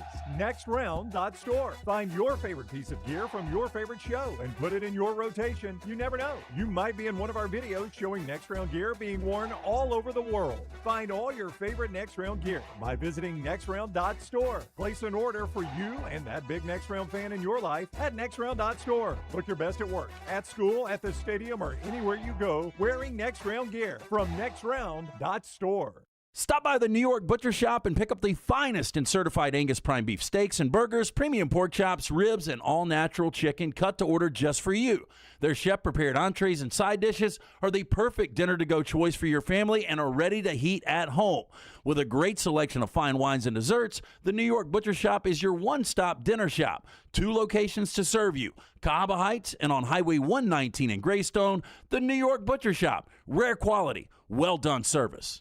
Storm season is here. Make sure you have a plan of action in place right now. Greg from Pell City and Storm Restoration Roofing should be your first call when storms hit. Insurance companies love working with Storm Restoration Roofing because of Greg Nelson's name and reputation in the industry. When storms hit, call Greg Nelson. He's local, 205-542-3531. He's the home of the free no-cost roof inspection. Greg from Pell City on Facebook, 205-542-3531. It's Storm Restoration Roofing. Hey, let me tell you about our friends at Urology Centers of Alabama. Compassionate and comprehensive urological care with 35 physicians, 17 locations across Alabama. Their patient-centered approach to all of your urological needs. Remember, they've got that new men's health center. It is beautiful, helping men with a wide range of sensitive male issues in a comfortable environment. You can always go online, visit urologycentersalabama.com, schedule an appointment with one of their many urologists today. The 2026 Yellowwood 500 weekend is returning to the Talladega Superspeedway Friday, October 23rd through Sunday, October 25th. The triple-header chase weekend at Talladega features 3 days of high-intensity racing across 3 series, capping off with the Yellowwood 500 on Sunday. Guarantee your spot now by visiting TalladagaSuperspeedway.com or calling 877-GO-TO-DEGA. And enhance your race weekend by adding passes to the Talladega Garage Experience, the most immersive in NASCAR. 877-GO-TO-DEGA or TalladagaSuperspeedway.com. Jim Dunaway, Lance Taylor, Ryan Brown. The next round, presented by Bud Light, is on now. All right, we go to hour number 2. Dunaway on vacation this week. He'll be back with us on Monday. He is Lance Taylor. I'm Ryan Brown. The backroom crew all there, Tyler, Scott, and Brooks. Brooks has up on the website, if you were with us last week, we did the old school newspaper pick'em, 15 games, picked them straight up. Brooks, it is on the website right now so people can play. Am I correct about that?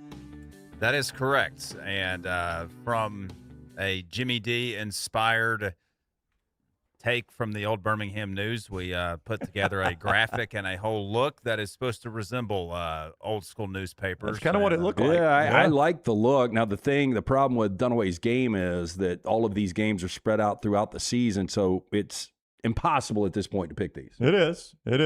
But everybody's at least operating on the same playing level. That's true. So part of the challenge, I suppose. Yeah. What's the deadline on this, Brooks, to get this in? I marked it as the Friday before week 0. Okay. So you have up until about midnight on Friday, I guess, what is that, the 28th to get it in? And that'll be for the entire season. So you got about, I don't know, 2 weeks, 2.5 weeks, get it done. Nextroundlive.com, nextroundlive.com for that. Your chance to win $100 in-store credit for just picking 15 games. Somebody's going to win it. Initially, Lance thought 13-2. Then when he saw the games, you thought, dang, 10-5 will be amazing. 10-5 will do this. Yeah, 10-5 will get the win. And we do have some tiebreakers in there. So nextroundlive.com, nextroundlive.com for that. By the way, Archie Manning is getting a statue. We have another great getting a statue. I mean, I think Archie deserves it, right? Wait, He's getting how it in the Ole hell Miss. is he just getting it? I know. It's out, and it's outside the Manning Family Performance Center. So they've got their name on the building, but he's getting a statue outside. 100% deserving of it at Ole Miss, right? I mean, Archie's for sure. Yeah, Mr. Ole Miss football. I mean, I don't know who is considered the greatest Ole Miss football player of all time. Probably Archie Manning, right? Patrick Willis has to be in there, right?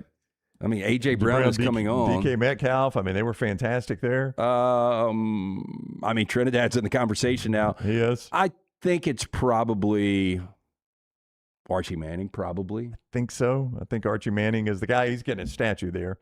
We'll see if it looks anything like Archie. Statues generally don't look like their subject, including the Drew Brees bust we looked at yesterday. Laramie Tunsil's had a hell of a career, although he just got hurt. He has. I mean, that's a heck of a comeback, though. I mean, you remember on draft night when he fell to my Dolphins after. I mean, the sentence I'm about to say sounds so crazy. But after video leaked of him smoking from a gas mask bong on draft night, and he slipped from a potential top 5 or 6 pick all the way down to my Dolphins. He's put together a really good career since then. Yeah. Primarily with Miami and the Houston Texans. Deuce McAllister, the Win Morris says. Yeah, I think Deuce got to be in there. But we'll see. Forrester said if they do a Tunsil, he says, I know an image they could use for a Tunsil statue. Could you imagine? What, the gas mask? He's got the gas mask on, Scott. Absolutely. That would be pretty crazy. All right, Clay coming up soon. NASCAR coming back to Tuscaloosa. NASCAR coming back That'd to be Talladega. interesting. It would be. I don't know where they could race it. Where would you run it? Through the downtown streets? There's so much traffic in Tuscaloosa right now. I don't think you can get the race going. It's permanently under caution. It is coming to Talladega. That's where the speedway is in our state. TalladegaSuperspeedway.com. 877-GO-TO-DEGA. For the 2026 Yellowwood 500 weekend, tickets on sale right now. So you can lock in your spot in the grandstands. You can lock in your spot in the infield. You can lock in your spot at the Garage Experience, the most immersive in NASCAR, there at TalladegaSuperspeedway.com or by calling 877-GO-TO-DEGA. It is Friday, October 23rd with the NASCAR Craftsman Truck Series race, the Love's RV Stop 225. Saturday, October 24th, the O'Reilly Auto Parts Series Chase race, the Progress Group 250. And then Sunday, the Yellowwood 500. See all those races, TalladegaSuperspeedway.com or 877-GO-TO-DEGA for our friends at Talladega. And mark your calendars for the first college tailgate party of the season, Bowling and Bragging. It's coming up Saturday, August 22nd from 6 p.m. to 8:30. Crestline Village, right near the O'Neill Library in Mountain Brook, right down the street. You can actually hit a 9-iron right there to Odie's. This annual event benefits the Critical Care Transport Team at Children's of Alabama. For more information, visit bowlingandbragging.org. Again, coming up August 22nd from 6 to 8:30. First college tailgate party of the season. Bowling and Bragging, benefiting the Critical Care Transport Team at Children's. For more information, visit bowlingandbragging.org. Ross Dellinger covers college football for Yahoo and is very good on the breaking news. This is what he tweeted last night, or yesterday afternoon, I should say. College football playoff executives are scheduled to meet virtually on Monday to further explore expansion. As previously reported, they continue to focus on 16 and 24 team models with growing momentum for a larger field. No decision is expected. The debate is likely to continue into the fall. Then he adds this yesterday.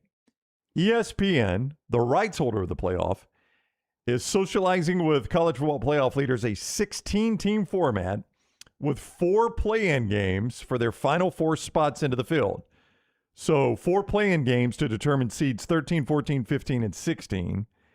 And there is an expectation that that was discussed in yesterday's meeting. Yeah, so 20 teams as opposed to 24, right? Yeah, 20, but technically this will be like the NCAA tournament. Are those teams in the field or not? I don't know. But yeah, 20 teams basically have a shot.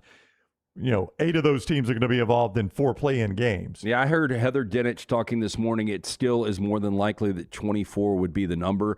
I don't know why, how we've got to jump all in. And part of this pushback now is SEC coaches are like, okay, Sankey, you told me we were going to a 9-game schedule. We went to a 9-game schedule thinking that we were going to 24 teams in this. Right. So there is some pushback on that where a lot of the SEC coaches want it to go to 24 now.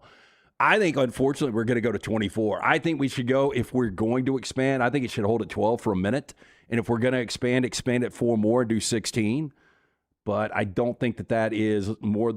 I think the most likely is 24, then 20, then 16. The fact that ESPN, though, is pushing this tells you the SEC's on board with it, doesn't it? I don't think ESPN's pushing anything that they don't know Greg Sankey has thumbs up and said, yeah, SEC will get behind this. I mean, wouldn't you think, there was a moment in time where none of these coaches wanted a 9-game schedule, but now that you've got it, how would you not all be for a 2014 playoff? I don't know how the schedule would work, but having 4 play-in games would excite me. Oh, yeah. I mean, I think it would feel much different than what you get in Dayton. Because these 4 play-in games, no doubt. They would be on campus. It would be top 25 team on top 25 team. We get so excited week in, week out when we're going into a college football weekend, and we're like, damn, we've got 5 top 25 games this weekend, which is a lot. You never see that. Right. So this would be 4 of those games. I'm going to try to give you what the games were last year. Keep in mind, Notre Dame would have been hosting one of these games. By the way, they were the first team out. I like the 20 team better than the 24. With the playing games? Yeah. I do too. I don't know when you're going to do those playing games. Do they take the place of conference championship weekend? Is this the end of the conference championship games? I or guess what? it technically is 24, right? And you're just playing it down? No. Yeah, it is. Well, it's 8. It's simple math. I mean, it's 24. 4 of those are going to get eliminated. 4 are going to move on. So, no, you got 12 right now, and it's 8 additional teams, so it's 20. Okay, it is 20. Yeah, it's 20. Don't make me do math. Yeah, I Lance. know. I do think that model is better than a full 24. I would tend to agree with you on that. I'm trying to find and I'm sure now that this is being talked about, and the first time I heard this was this morning before you brought it up. Right.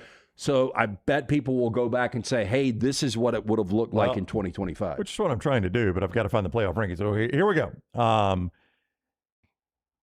So if it's 20 teams, you would have had Notre Dame. I'm just going to try to do this on the fly here. Notre Dame would have been playing Virginia. Is that a good game? And South Bend? No, not really. Okay.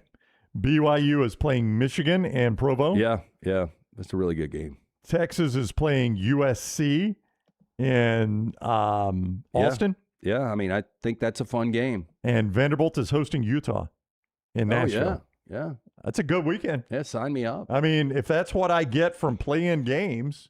Now, how do you do this? Do you do one Friday night and then a triple header on Saturday? Well, again, now it depends on where it falls in the calendar because all of a sudden you're getting to the NFL. Yep. And I don't know how this would fall in the calendar. Clay Travis joins us now, Fox Sports, at Clay Travis on social media. He's with us on the Alexander Shunnarah Trial Attorneys Hotline. Welcome in, Clay. How are you today? I'm great. How are y'all? Doing well. As you joined us, we were just talking about the Ross Dellinger report at Yahoo that ESPN floated the idea of a college football playoff field that featured 4 play-in games. And here are the matchups. If I got this right, from last year, your matchups would have been Notre Dame hosting Virginia, Texas hosting Michigan, Vanderbilt, or excuse me, let me start that over. Notre Dame hosting Virginia, BYU hosting Michigan, Texas hosting USC, and Vanderbilt hosting Utah. It's a pretty good set of games. Like if I had those games, they're on campus and winner takes all and goes to the playoffs, I can live with that. Yeah, look, I want to eliminate the conference title games. I think I've been saying that for years now. Every year they matter less. You got a lot of teams that would prefer not to get in the conference title game for most of conference history. If we had schools that finished with the same record, we said we got co-champs. And we get ready for the playoffs. So to me, I think that's a no-brainer. You also have, obviously, the SEC has stepped up and now plays 9 conference games. So I think your average coach out there is going to say, what in the world are we doing playing 10 conference games? If you happen to finish first or second, you go and play an absolute war that candidly everybody immediately forgets about as soon as the playoff itself starts. So I love the idea of expanding. I think 20, if that were the number, is great. I'm fine with 24. I'm fine with 16. I think all of those are better than the current system that we have and the method by which we select teams. Over the last 5 years, Clay, the NFL has had the turnover of average of 7 teams that made the playoffs, didn't make them the next year, and obviously 7 teams that didn't make the playoffs made the playoffs. It was the ultimate parity league, but where we are in college football, and it's kind of how we started the show, do you feel like if I gave you can pick, I'll give you 5 teams to win the national championship and 3 to win the Super Bowl, what is easier to do? It's a good question. I think that both sports are becoming quarterback determined. In other words, we'll see what happens with SIG going forward. But I think in the NFL, if you told me right now, hey, you can have 10 players of your choice or a top 5 quarterback who is 25 years old, and I was a head coach, I think I'd probably take the top 5 quarterback, right? Because the difference between your starting middle linebacker on a decent team and another team.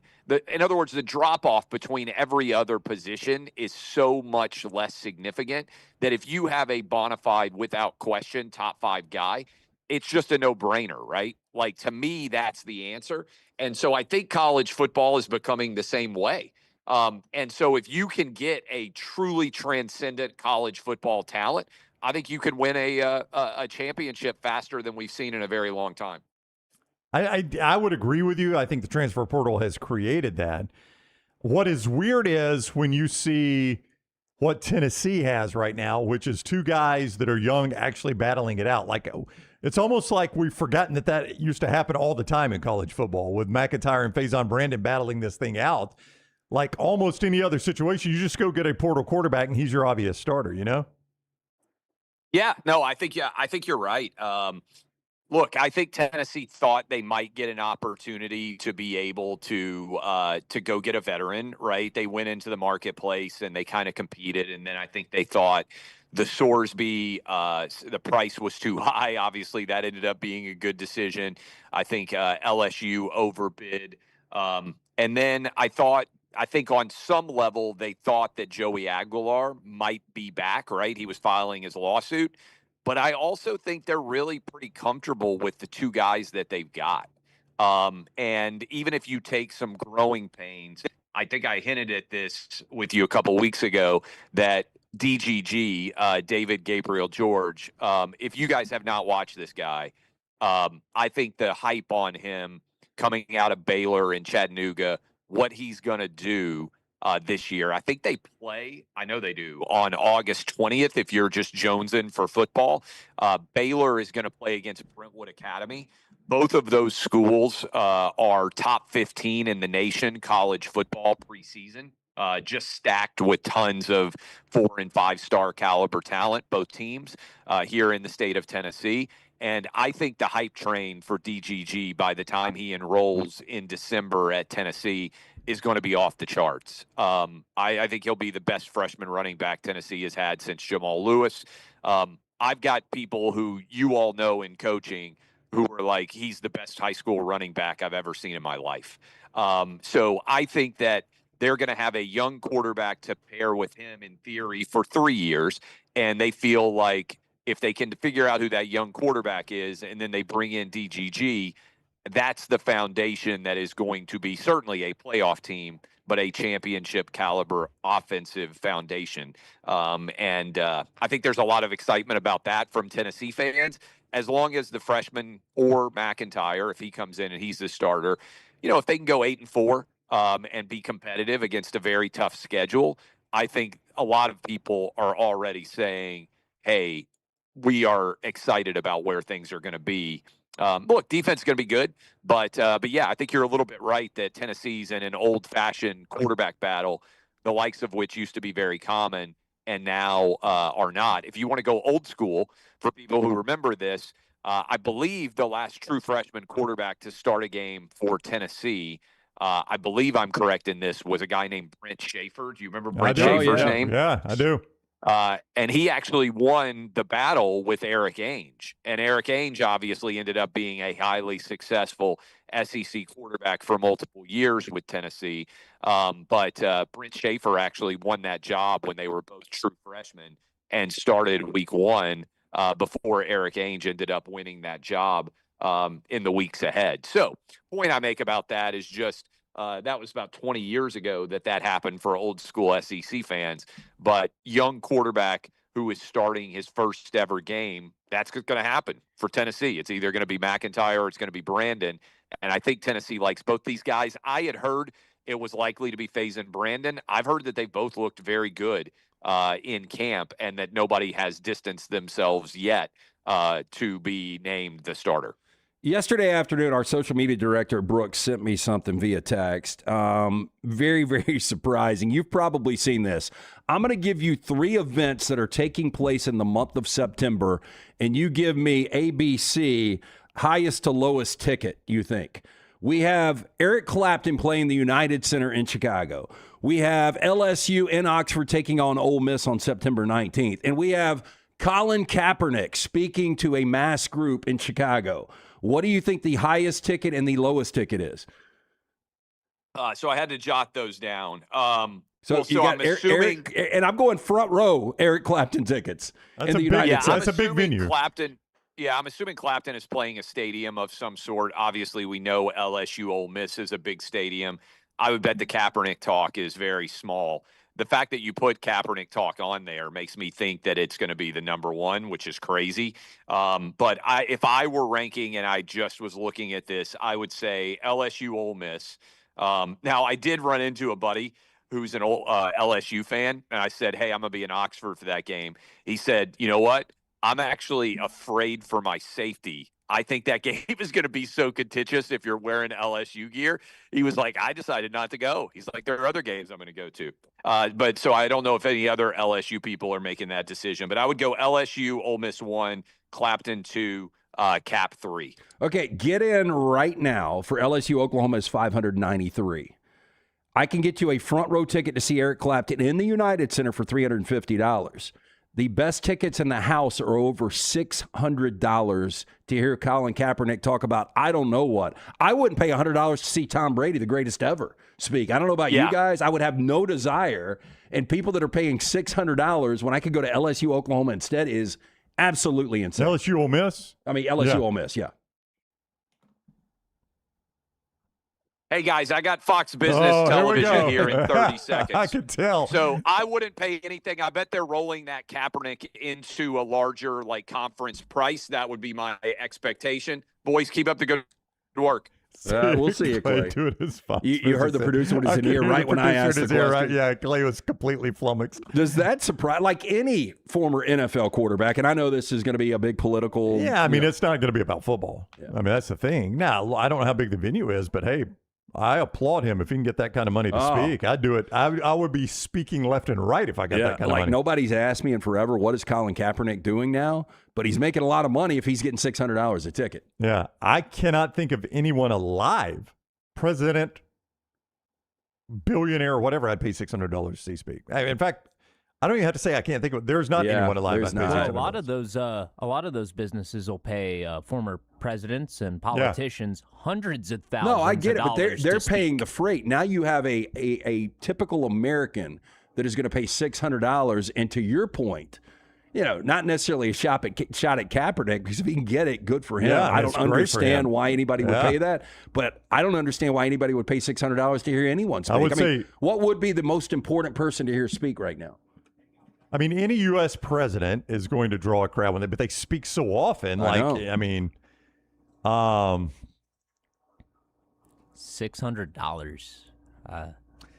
pay $600 for a Rams ticket. Of course you will. Yeah, and there's LSU Oklahoma fans that are going to pay, or LSU Ole Miss fans more than $600. Yeah, that are going to end up paying more than that to get into that game. That's just to get in is $593. I cannot think of one single person that. In the history of the world, Jesus, but he would never charge. He'd do it for free, right? So that's irrelevant. Like maybe some, generals from World War II or something. I don't know. Yeah, I don't know. Just a history of the world. If you were around back then, you would have heard him speak for free, too. I know. No, I would pay thousands. If we could bring JFK back and he would... take any questions. Yeah, and he was honest. Hey, did you ever fear for your safety? What was really going on? If he would answer every question you in directly. Maryland, or do you know who killed you? Yeah, if we brought JFK back and hooked him up to a polygraph, I'd pay $600 for that. Yeah, that would be incredible. That'd be well worth it. I mean, I'd pay $600 for my couch just watching on pay-per-view. Pay-per-view? Yeah, if you got to buzz in, it was 2 hours, and everybody got to ask a question, and 100% he was truthful. But there's not a lot of those guys. Yeah. Oh, this is the venue, Scott, where Kaepernick is speaking? Yes, that is Heller Auditorium in Chicago. Cool looking venue. Yeah. No, again, I applaud. That's capitalism is at its finest. If you can get $600 a seat on that, I remember I'd do as many shows as I could right there. I had a former client. He was going to see.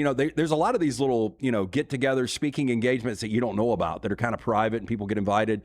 But Al Pacino spoke on campus at Sanford 15 years ago. Yeah. And it was a $500 ticket for a meet and greet. Now, you did get to go meet him and take a picture. But I'm like, I don't what in care the to hell meet is Al Al Pacino. Pacino going to talk about? Yeah. I mean, that feels like it's just an image thing at that point. And does. instead of going to like a Comic-Con and you're now one of those people. Yeah. That's where your career is. You're at a convention charging for a meet and greet. You're at a high-class event. This is a speaking engagement where you also get to meet I me. would tell you it would be easy to sit back for an hour, have your pre-rehearsed, thing that you get into about your career arc, and be able to take $500 from every person in there. Seems a little easier than doing another movie. No, I would agree 100% with you. If I could do a lot of those. But there again, I wouldn't go across the street to meet most stars. I mean, like, you could do a list of, would you want to meet this star? And if they were at a house across the street from me, I'd be like, No, really, there's a game on. If Tom Brady was at the Fennec tonight, I'm just throwing out a random joint, and it was $100 and it got you 3 drink tickets. No. Yeah, I wouldn't. I'd be like, man, No I'm not interest. wasting money on the Uber. I see Tom Brady on Fox every single Sunday. And whatever stories he's ever told, I'll see on social media. That does not interest me. But it interests some people. I'm just saying it does not interest me whatsoever. Bear Bryant back from the grave to talk about NIL and Nick Saban, $500. He's getting canceled. Back from the grave, huh? Oh, Bear Bryant is. You think? Back from the grave. I feel like he liked to use certain words that are no longer socially Yeah, it's true. A lot has appropriate. changed since Bear Bryant was able to. It would be interesting if you didn't tell him, like, he hey, doesn't know by the the way. rules and regulations of 2026. By the way, football coaches talk differently now than they did then. Yeah, I would like to put everybody in the room and just see the reactions. That would be pretty awesome. This would be, I don't know what the poll question would be, but this would be interesting to see who people would actually pay to see speak. Zombie Bear Bryant. This is what somebody said in the chat room. We got Zombie Bear Bryant coming back.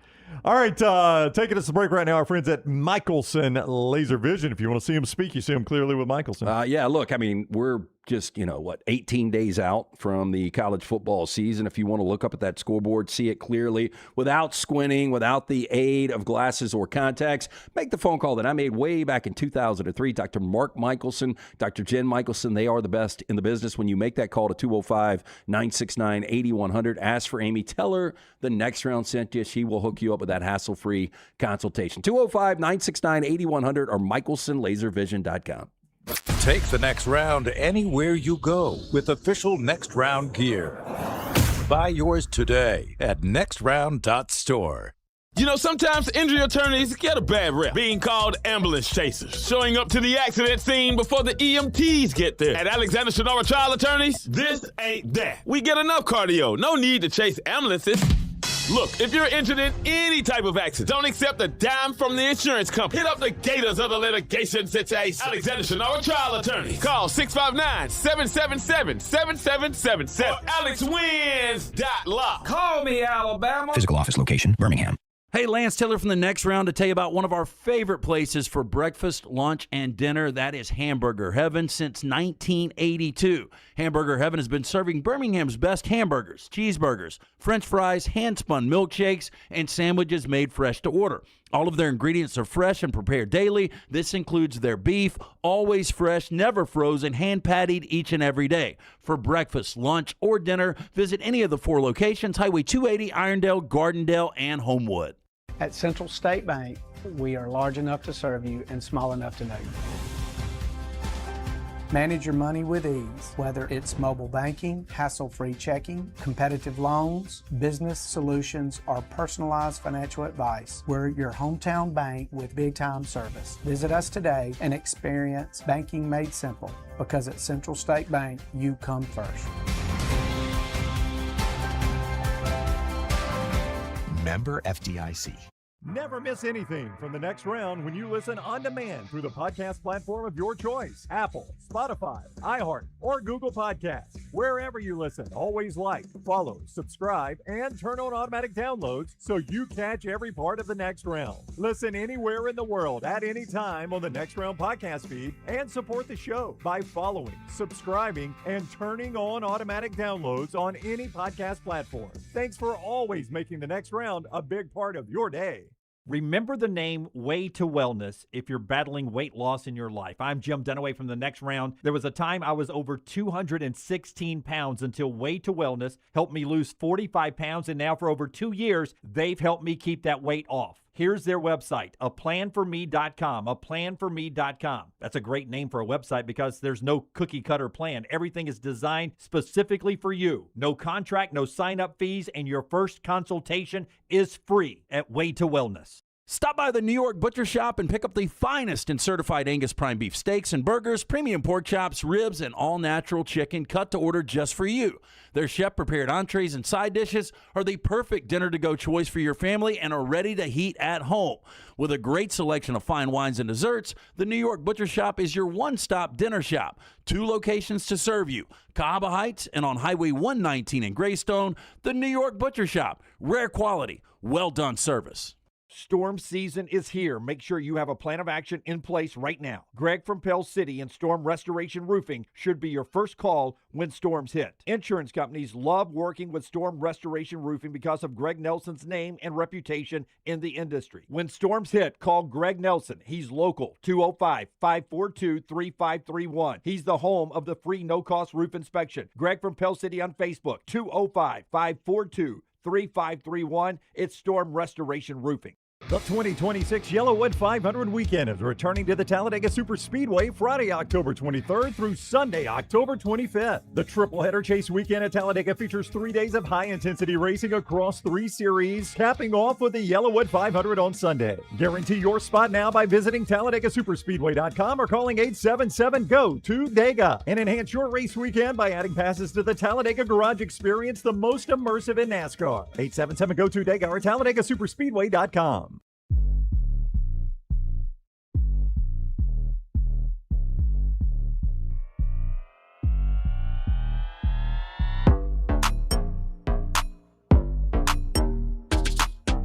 I was just telling Lance in the break, one of my biggest surprises from that is that Eric Clapton can still do events like the United Center. Pull the age. I'm going to say 85. 85? I've seen him one time. My Was point it to good? you was a long time ago. It was 1990, I think, or 92 maybe. Yeah. Chicago's a massive city, and if you've never seen him before. Yeah, he's 81. I mean, look, I'm looking at his tour right now. He's doing Little Caesars Arena in Detroit. That's where the Pistons play. Heritage Bank Center in Cincinnati, United Center in Chicago, the Fiserv Forum in Milwaukee where the Bucks play. I mean, he does all the big... He is considered one of the greatest songwriters and guitarists of all time. Back-to-back nights at the Moody Center in Austin, Texas. Radio City Music Hall in New York City. So he's still doing big events. If you're stacking them, I would have no desire to go see Clapton right now, but I would go LSU Ole Miss, Clapton, and then the Kaepernick. Yeah, I would go LSU Ole Miss. You'd keep the other two. That's the thing. I would scalp the other two. That's right. Yeah. I would sell those tickets. Yeah. Oh, I got into that last Of course, night. I would scalp LSU Ole Miss. I'd rather be on the Grove. Somebody, yeah, no doubt. Somebody, you can make a lot of money doing that. Somebody last night or yesterday sent us a tweet, and he was showing us, we were talking about saving ticket stubs on the show at some point yesterday. Yeah. And he sent us a Fast Ticks. Did you see this? I did, yeah. Fast Ticks ticket stub from the first SEC championship. And I responded I saved my ticket stubs. I found my 2 SEC championship game tickets that my brother and I used. And we had 10 total. I've told this on the show before. We had 10 total tickets to the first SEC championship. That game. was the one in the rain, right? That was no, it was in the cold. The second one was in the rain. Okay. The second one was Alabama, Florida. Auburn couldn't go because they were on probation. I mean, so both Alabama, games in Birmingham were miserable, though. miserable right? weather, Yeah. terrible weather in a decrepit stadium. I mean, there was nothing to like about it except, you had a legendary game in the first one and a pretty bad game in the second one. But we had 10 tickets. Businessman, this should have been our first clue that a businessman couldn't unload those tickets. Wow, Scott, so quick. There's the photo of the 2 tickets. Those were like 50-yard line seats, as I remember it. I mean, they were really good seats. So we had a businessman that had 10 tickets, and he gave them to my brother and I. And there's no face value on those tickets, I don't think. I don't see a face value. I do on not those. see a face value. So I don't remember what the face value was. I but guess they tore them off. He told me, he said, I'd like to get my money back on these, and you and Scott can keep whatever you sell above that, right? So my brother and I, we've got 10 tickets in hand. Well, he trusted Mr. Echo, didn't he? My brother more trustworthy than me. He was trust my brother. We had those tickets in hand, 10 tickets. And I'm thinking first ever SEC championship game. This is a historic event. Alabama is in it at one of their home stadiums, and they're playing Florida. we'll make a fortune selling these tickets. Lance, you could not give them away. Yeah, well, I mean, look, December in Birmingham, you can get 70 degrees. December in Birmingham, you can get 35. That day you got 35. Yeah. That was the day you got 35. We couldn't give them away. So we ended up using those two, and I literally think we gave a couple away, and I've got full tickets somewhere. I don't know where they are in my house, but somewhere I've got full, untorn. I saved them thinking they would be a collector's item. I doubt they're worth anything. But completely untorn SEC championship game tickets. And we thought we were going to make a fortune. What was the expectation of this game since it was the first of its kind? Well, everybody knew that Alabama was playing for a spot in the national championship. And Spurrier was still early at Florida, so he had not created a power yet. They had played the year before in Gainesville, and Alabama got their eyes beat in, got their eyes beat shut, 35-3 or something like that by Florida. And then Alabama had not lost another game since then, Brooks. They had after that game where Florida kicked their teeth in, Alabama had started a win streak, and they were still in the midst of that win streak. I did get burned on selling tickets before, though. Yeah. You know, the first time we went, when the Rolling Stones came back, we camped out for those tickets. So that was summer of 1989. I was working at the Great American Car Wash, so I had some money in hand. We got in line. We heard that Parisian over in Vestavia was going to be selling. We were one of the first. I think I was number 5 in line. Yeah. And so we camped out all night, and then they would call you up by number to get your tickets. And so I think the amount was you could have 10 tickets you could buy, and I had 10 tickets within the first 3 rows. And so I made a bundle of money as a high school senior on those tickets. But then Pink Floyd came back in 92 or 93. I did the same thing and got completely burned. Yeah, so you thought Pink Floyd was going to sell like the Rolling Stones. Yeah, because Pink Floyd hadn't been on tour in a while, and I ended up having to go to the show, and it was awful. That would have been when they were touring the Division Bell. I love Pink Floyd. I don't like that album at all. Oh, well, I don't know. It was awful. I was the only person not on drugs. There were lights everywhere. It was cold. Legion Field. See, that's why you couldn't flip them. Everybody that was interested spent all their money already. Yeah, you're probably right. They had spent it all on the Rolling Stones. Hey, Greg from Pell City will get up on that roof. Speaking of money, man, when you've got a bad roof, it could cost you money. You want to stay ahead of it. Don't let that leaky roof ruin the inside of your home when storms come through. Storm Restoration Roofing, our guy Greg from Pell City, is the guy that will climb that ladder and tell you if you've got a problem with your roof. Hopefully you don't. Sometimes Greg comes down and says, hey, it's in better shape than you think. You've still got a few years left on this. And, we encourage you. Remember, Greg, when those few years are up and it comes time to replace the roof. Or there are times he'll come down and say, hey, we need to get the insurance company involved, and he handles that. He's got a great relationship with the insurers. And there are times that you just don't have storm damage, but you need a new roof. Greg's going to be honest with you. I'm going to give you a cell number if you've had some storm damage or if you just know it's time for a roof. Call our guy, Greg from Pell City, 205-542-3531, 205-542-3531, or just find him on Facebook. Greg from Pell City. It's Storm Restoration Roofing. Greg from Pell City on Facebook. And time to unveil our 40 and 40 team today. It's brought to you by Hoover Toyota. Hoover Toyota wants to remind you, if you're in the market, whether new or pre-owned, whether it's car, SUV, truck, they've got the best inventory out there. I'm speaking from experience. Bought my daughter a car back in 2024. Got in a Land Cruiser back in October of 2025. Absolutely loving the Toyota experience. If you want reliability, something that's safe, something that's going to hold its value, that is the Toyota. Stop and see Scott. All the fine folks there. For more information, HooverToyota.com. We've worked our way all the way inside the top 15 with BYU yesterday, and today we stay out west. If this team finishes here, their coach is going to hear about it, but our voters have USC at number 14. Not good enough for the Trojans this year, I don't think. It's not. And look, you've got to start winning some of these big games. And, there were massive disappointments last night. You win 9 games, you go 9-4. It's just not good enough. They had the best offense in the Big Ten. You've got Jaden Maeva coming back. You've got 60% of your production coming back from that offense that was so good. 14 complete returning starters. 4 starters back on the offensive line that only gave up 15 sacks. Big losses from Mekhi Lemon, Jacoby Lane, who is now on with the Baltimore Ravens. Mekhi Lemon, obviously, with Philadelphia. This is a little stat that I got from collegefootballnews.com. I brought this up not only last year, but a couple of weeks ago. Like, Lincoln Riley is focused more on running the football than he ever has been, or at least back to the Oklahoma days. King Miller, almost 1,000 yards last year. Wayman Jordan, 6.5 yards per carry. when USC went 140 plus on the ground, 8-0 last year. Wow. 1-4 when they didn't. So got to run the football with those two guys. Got to find receivers to replace both Mekhi Lemon and Jacoby Lane. But I think the offense under Lincoln Riley is going to be very good. And then Gary Patterson takes over the defense. And here's what Lincoln Riley says about that new defensive coordinator, the great Gary Patterson.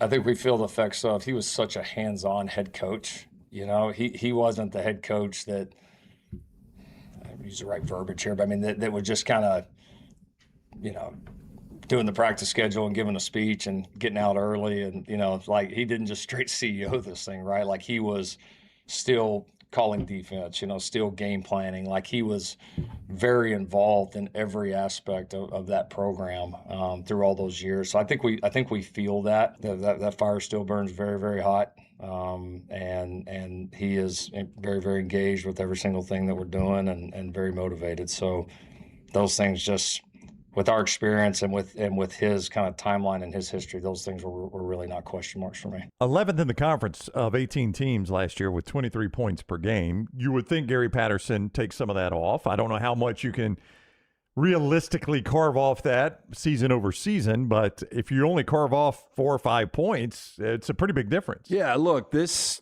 team went up to 49th nationally in total defense. It was an improvement over the last couple of years. What D'Anton Lynn did, now he's gone to Penn State.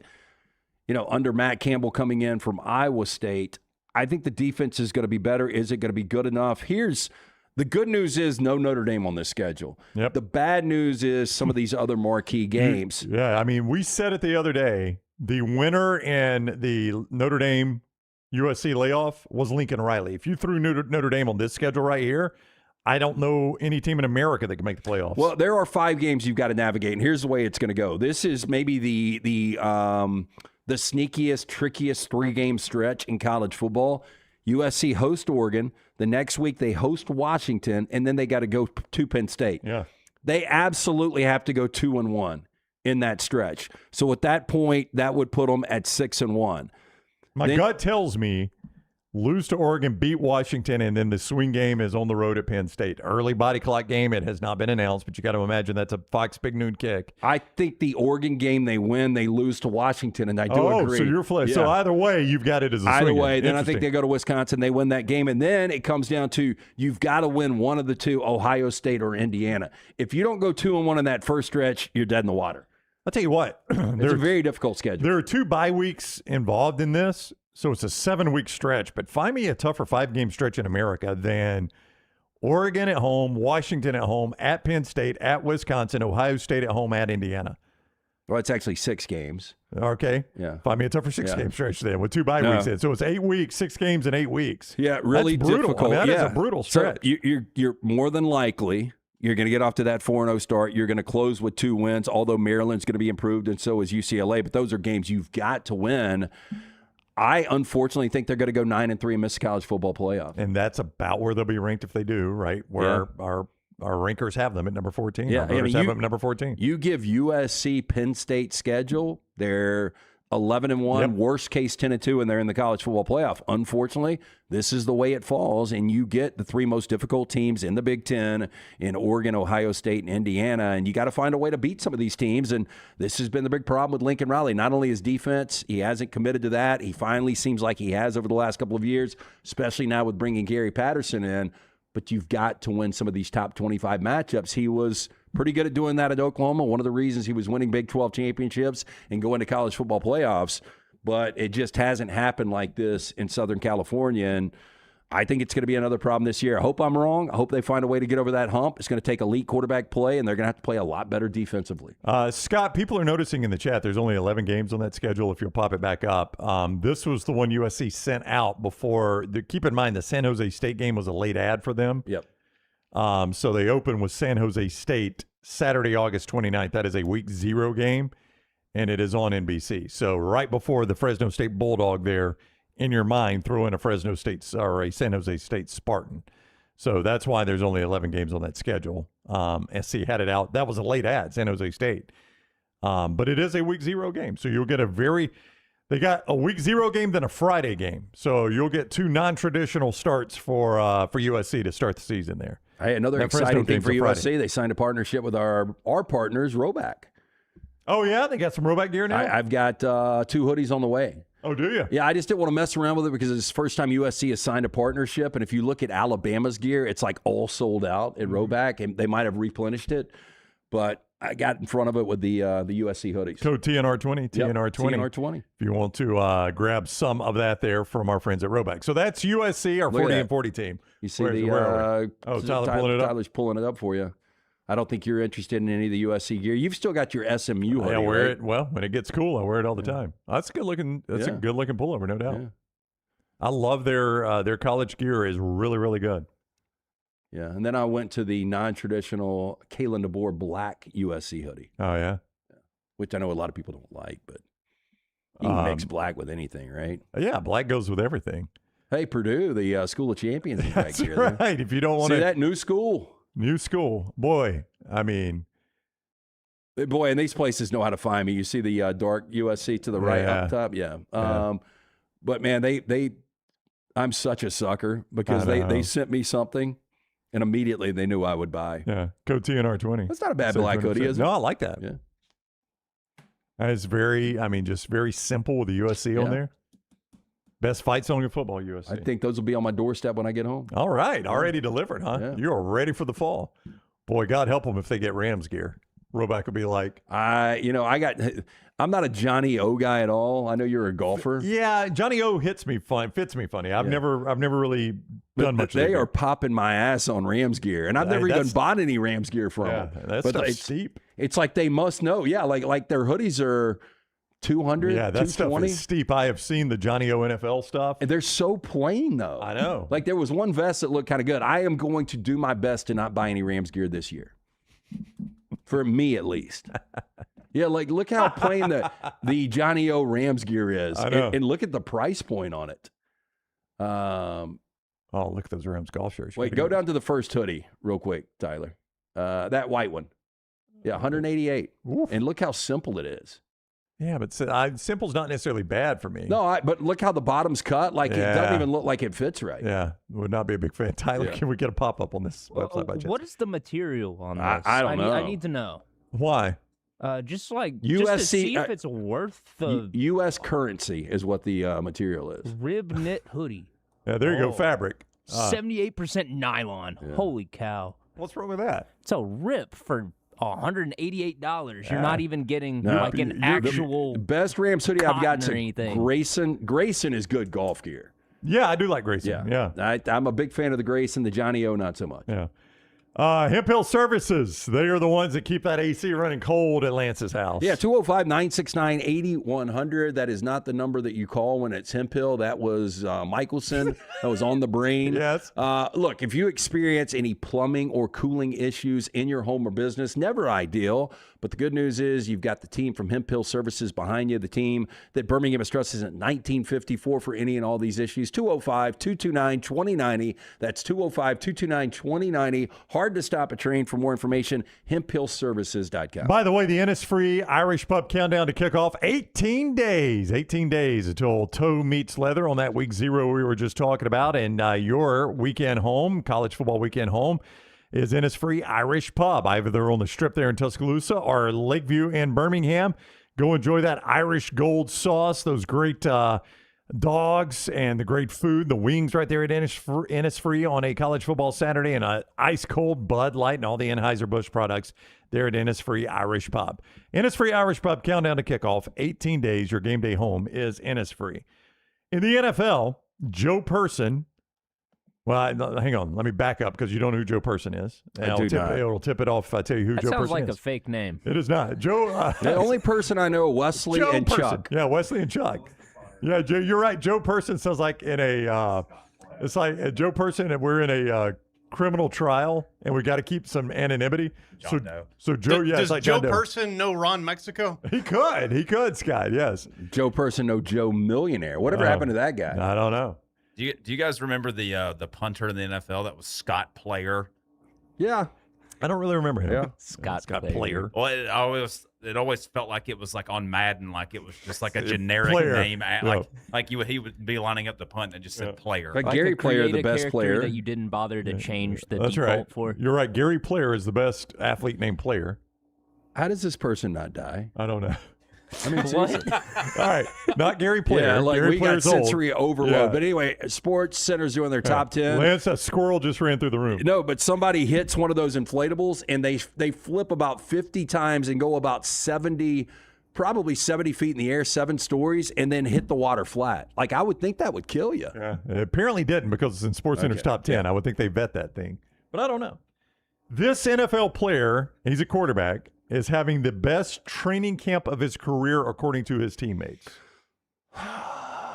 This NFL quarterback having the best training camp of his career according to his I teammates. could go so many different ways. Just hold with me. I could Okay. go Dak Prescott. Yep. I could go Jalen Hurts. You could. I could go Joe Burrow. Yep.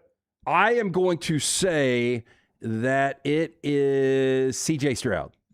Joe Person covers the Carolina Panthers. Okay. And Bryce Young's teammates say he is having the best training camp of his career. Now, it's a short career. I saw one of his throws yesterday in camp. It was like you couldn't throw any better. We saw this in Tuscaloosa. Oh, yeah. He says his accuracy is crazy. Pinpoint, Yeah. like if you want a quarterback that is a point guard, and that's, I mean, he was so good at that. But like the ball placement, it was on the pylon yesterday. It was just picture perfect. Yeah, you would say there are doubts about Bryce Young being he has shown flashes, but overall, there are probably still doubts about what he is as an NFL quarterback. I saw enough in bad conditions when Carolina hosted that wild card game last year against the Rams. Yeah. Like some of the throws that he made down the stretch.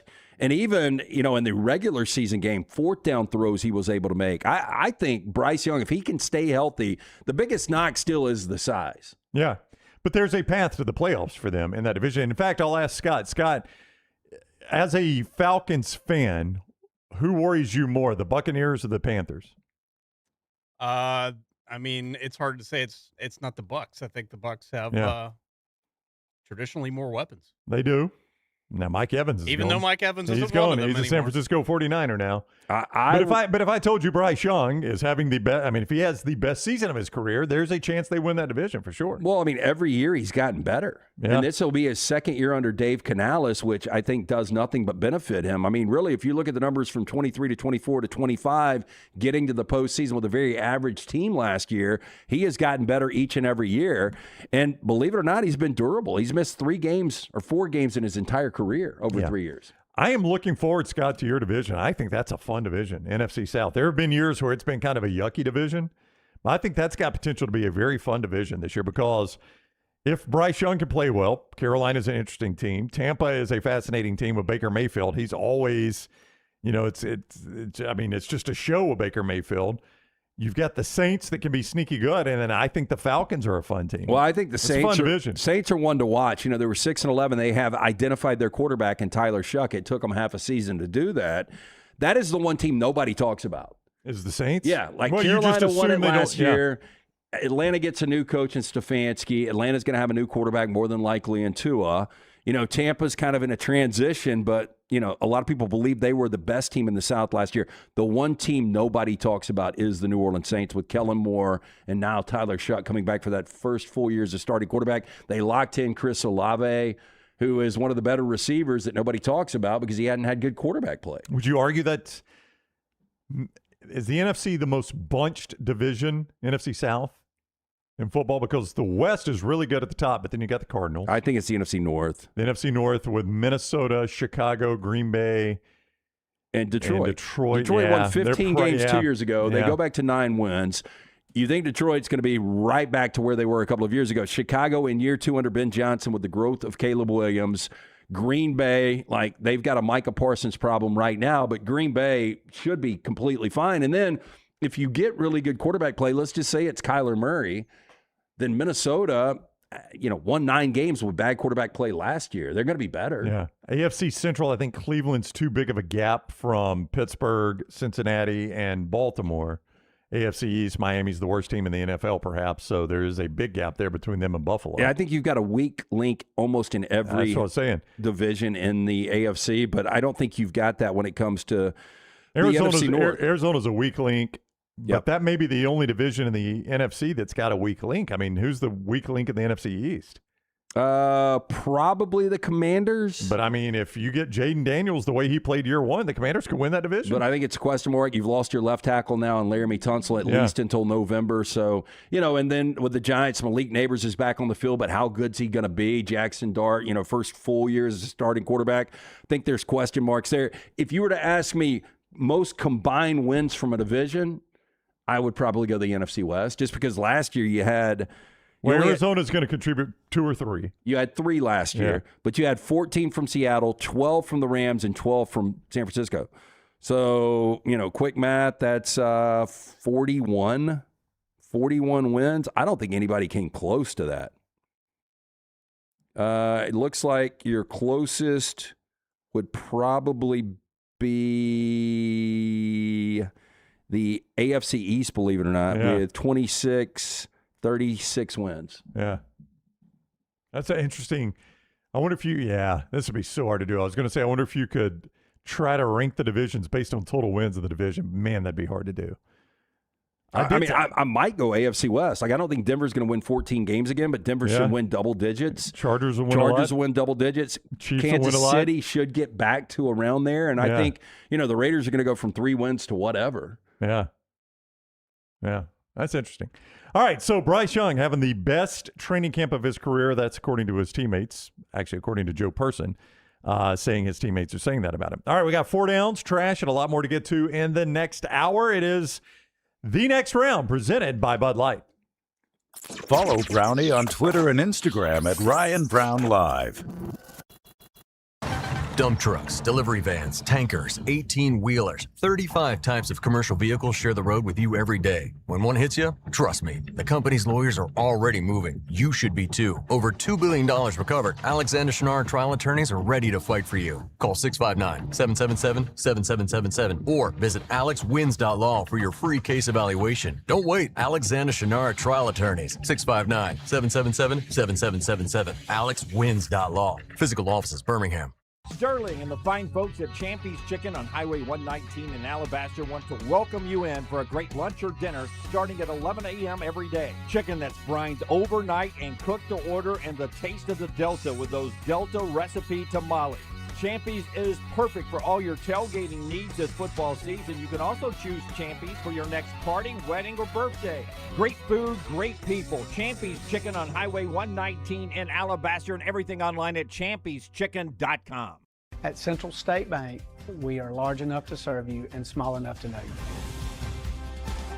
Manage your money with ease, whether it's mobile banking, hassle-free checking, competitive loans, business solutions, or personalized financial advice. We're your hometown bank with big-time service. Visit us today and experience banking made simple, because at Central State Bank, you come first. Member FDIC.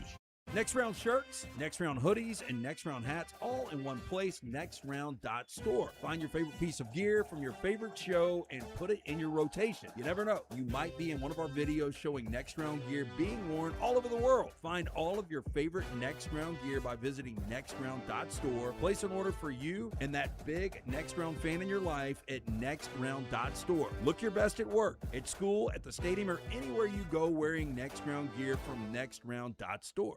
Hey, for all of your IT and printing needs, reach out to our friends at Xerox Business Solutions. Look, I'm still one of those old school guys. I print my notes every single day for the show. If you watch the show here on the Next Round, you see all the notes in front of me. From day one, Xerox Business Solutions, they've been with us here at the Next Round.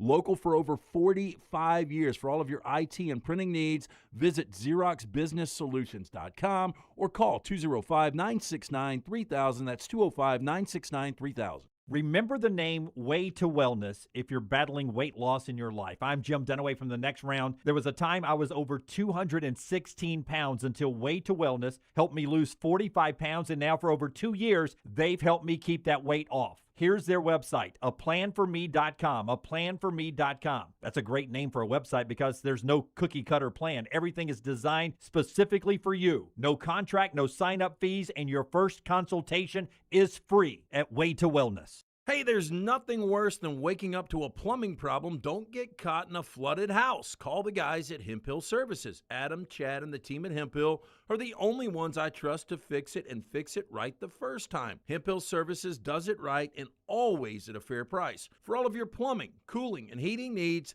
trust the name that Birmingham has trusted since 1954. That is Hemp Hill Services. Call now, 205-229-2090. That's 205-229-2090.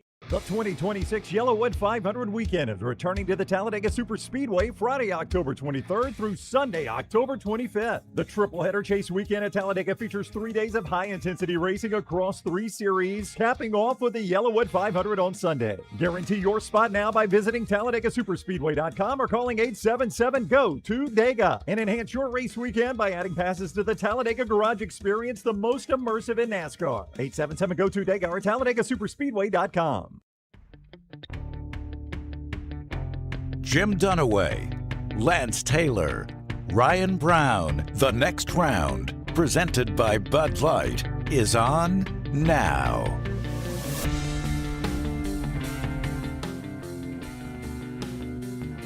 We go to the final hour of the show. Champions World Famous Fried Chicken brings you this hour every single day.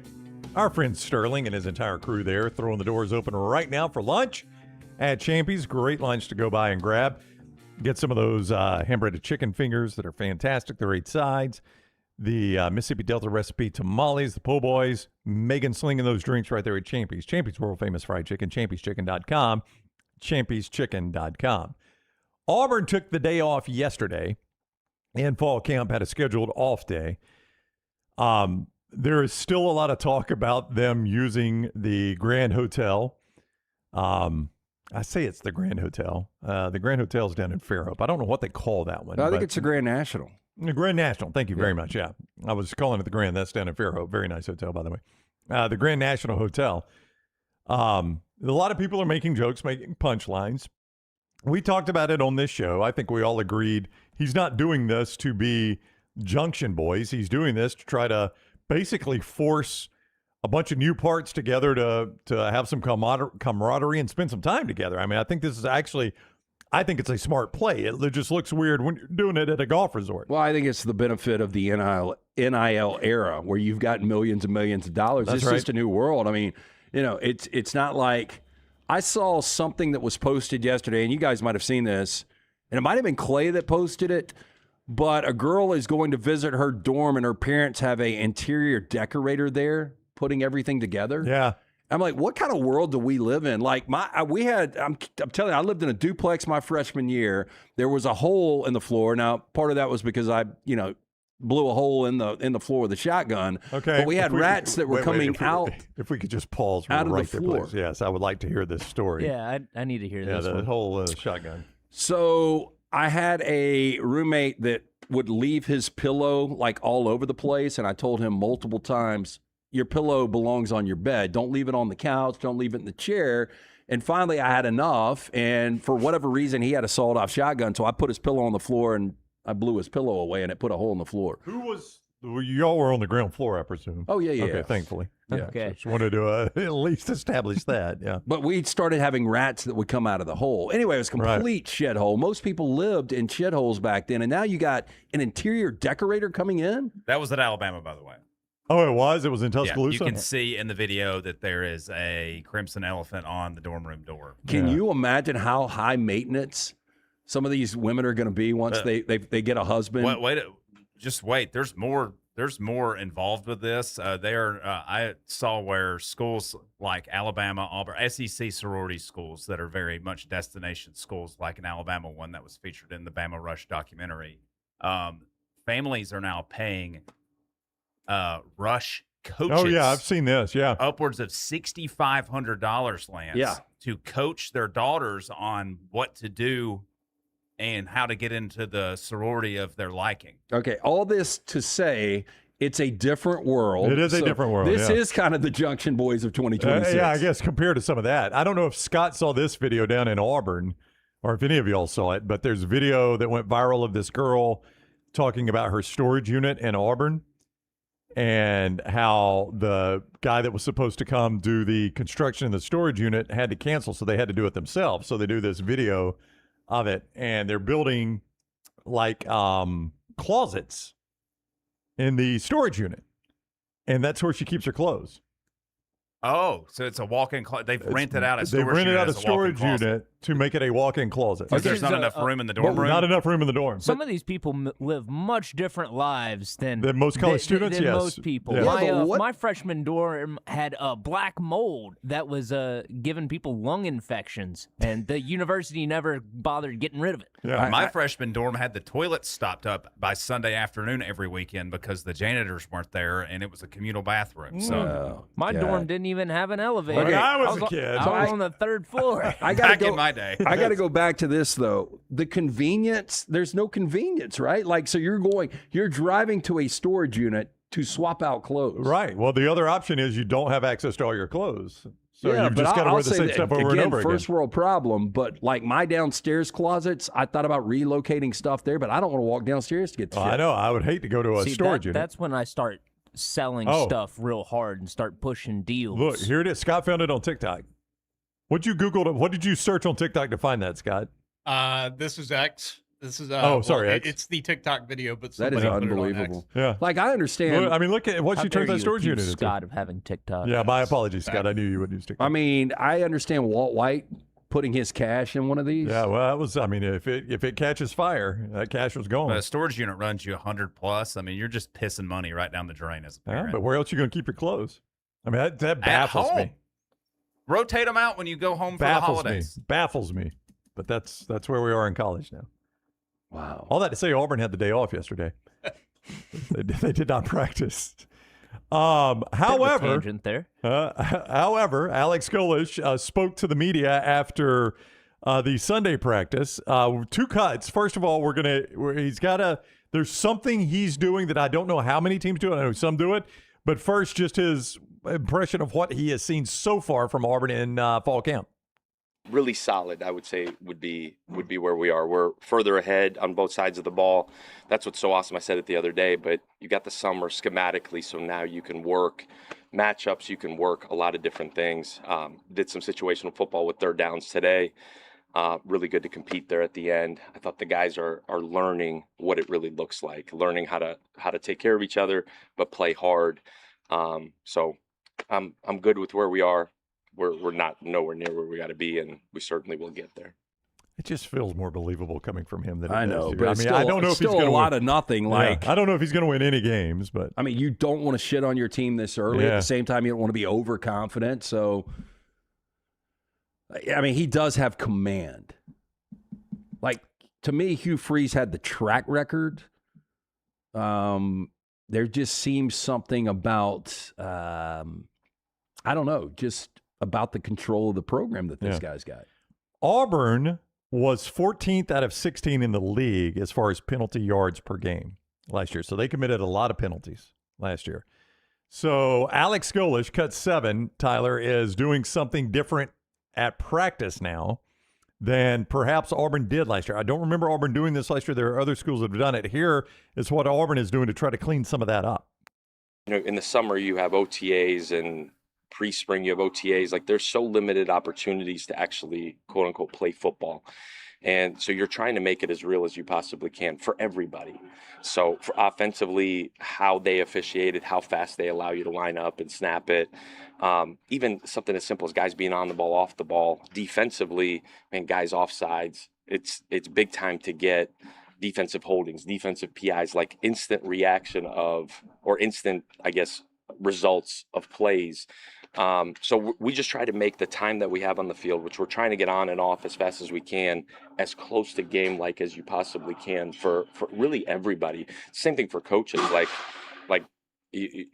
man, it's not a hold. Like, no, the SEC official just said it's a hold. Like, let's coach it the right way. And so it's honestly a little bit of a quality control for the coaches as well. They will occasionally get yelled at just so that they get practice at that, and then I get practice at that as well. Yeah, I did a poor job of setting it up. They've got SEC officials at every practice now when they're scrimmaging, calling the penalties. As he said, A guy, well, that wasn't a hold. Well, the SEC official called it a hold, so we're going to consider that a hold. You know, until this team gets comfortable with this, because you brought up 14 of 16 when it came to penalties committed in the SEC.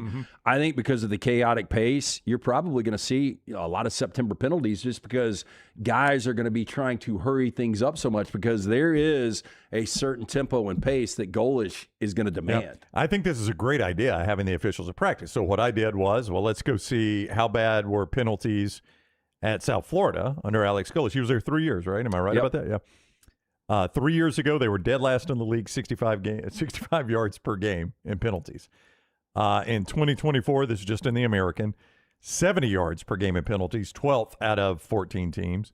And then last year, his South Florida team improved a little bit, 61 yards, 10th. So he struggled a little bit with it at South Florida, too. I mean, you saw him dead last year one. Again, there is a transition going to this kind of offense. And maybe that's what he saw year one, like, yeah, what can I do to make that better? Yeah, what can I do to change it in year one at Auburn? So we'll see if it improves. Auburn struggled with that last year. We'll see if having SEC officials at practice is one thing Nick Saban did at Alabama. Every time they would have a scrimmage, they'd have a full officiating crew. The great late great Eddie Conyer used to run it for him. Great Eddie Conyer stories, by the way. I mean, did he make it to 95? Yeah, but he wasn't out there he was still at practice, but he was just observing. But he was on the field for quite a while. Saban chewed him out one time because he got run over. He just got caught up in the wise. Oh, back to paying to see somebody speak. If you could get said up on stage and he had to answer everything truthfully, what would Alabama fans pay for that? Yeah, I could hear some stories there.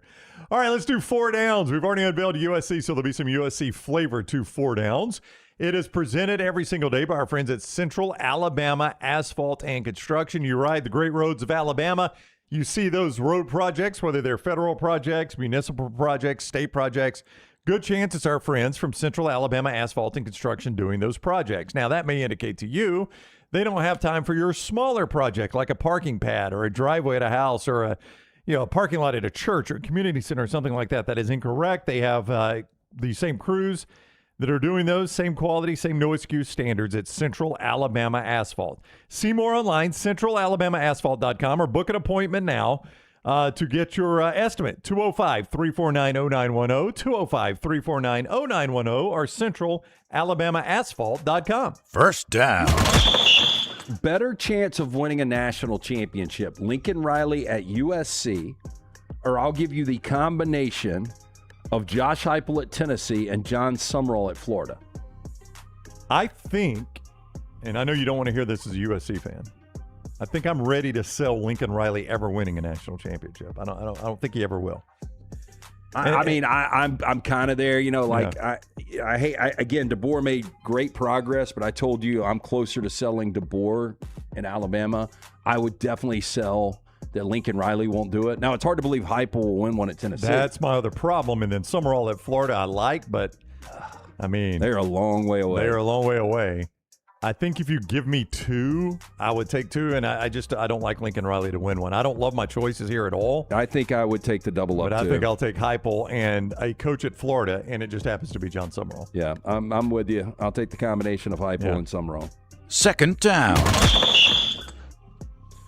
On this date in 2014, Robin Williams passed away. I cannot believe it's been 12 years.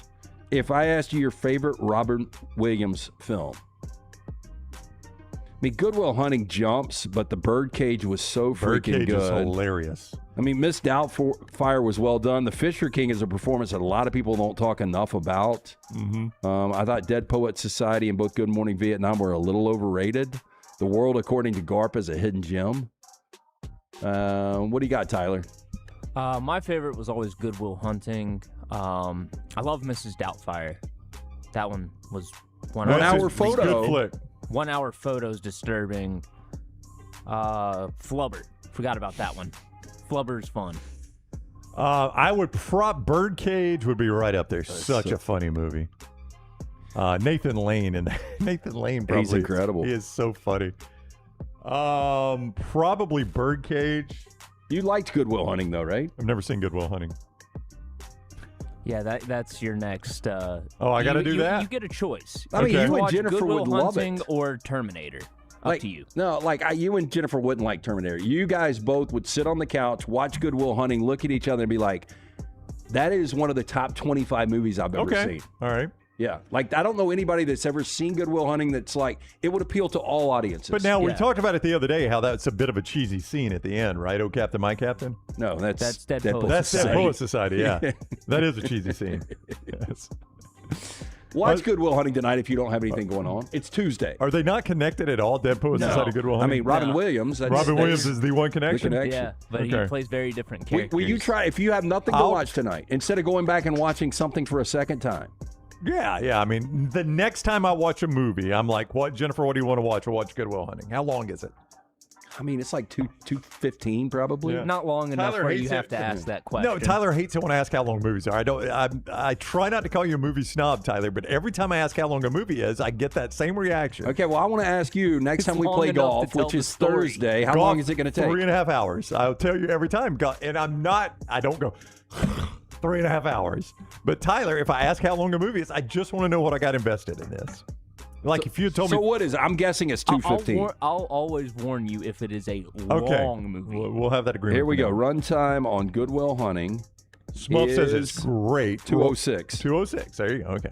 Yeah, I mean, I think you'll love it. I think you really will. Now, I go back and I pick it apart a little bit because I've probably seen it 25 times. And there are certain things I'm like, I don't know why Gus Van Sant did that. But when I initially saw it, it was one of those I went and saw twice in the theater. It was that good in 1997. Yeah, and there are just little insert shots, just little bits of B-roll that really improve the movie overall. Well, on and rewatches. the cast. I mean, Robin Williams is probably the best, but when you've got Matt Damon and Ben Affleck together, you know, when they were really kids, Stellan Skarsgård, Minnie Driver, who was nominated for an Academy Award for that performance, Cole Hauser, everybody likes Rip from Yellowstone. Oh, right? yeah. I like that. I like that character on So let's see how many actors won. So Robin Williams won an Academy Award. Both Affleck and Damon have from writing. Casey Affleck won one from Manchester by the Sea. Yeah. And you got a lot Casey Affleck's underrated in that movie. Yeah.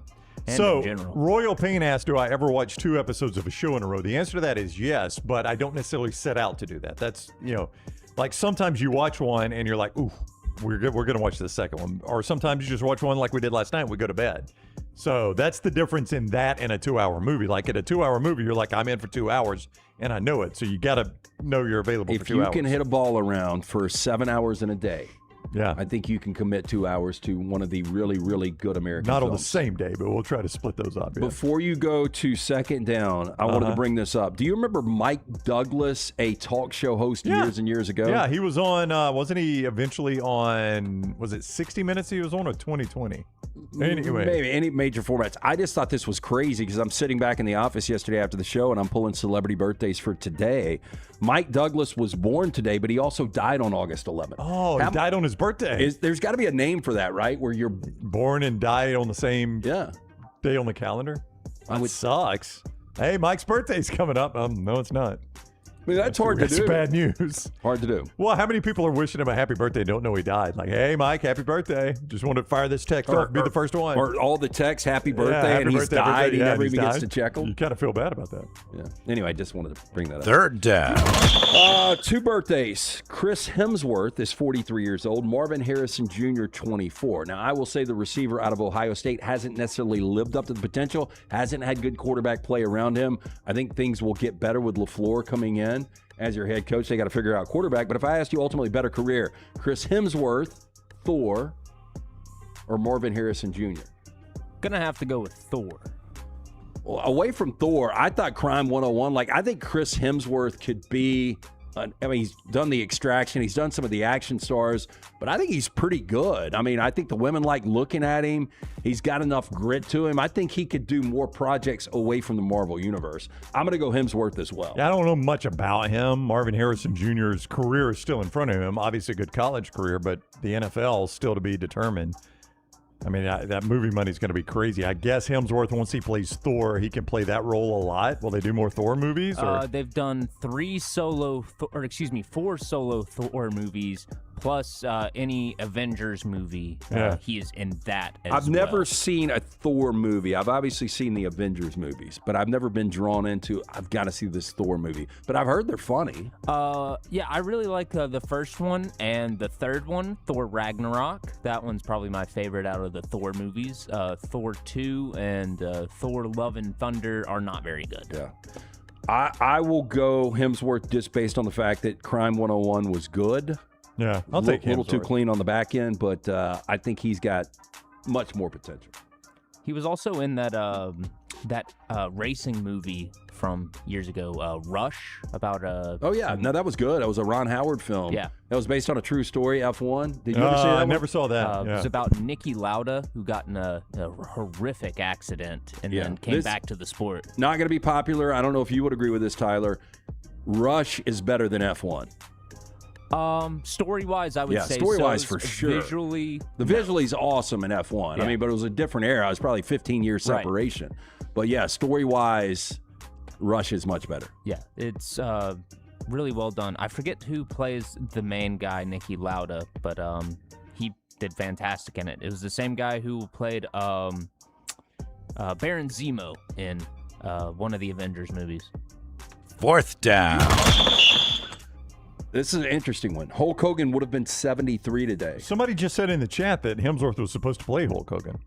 I don't know if that didn't go through or what. That's weird. All right, go ahead. Yeah, maybe still. Yeah. Hulk Hogan would have been 73. Joe Rogan, 59 today. Better career, Rogan or Hulk Hogan? And that rhymed. I did.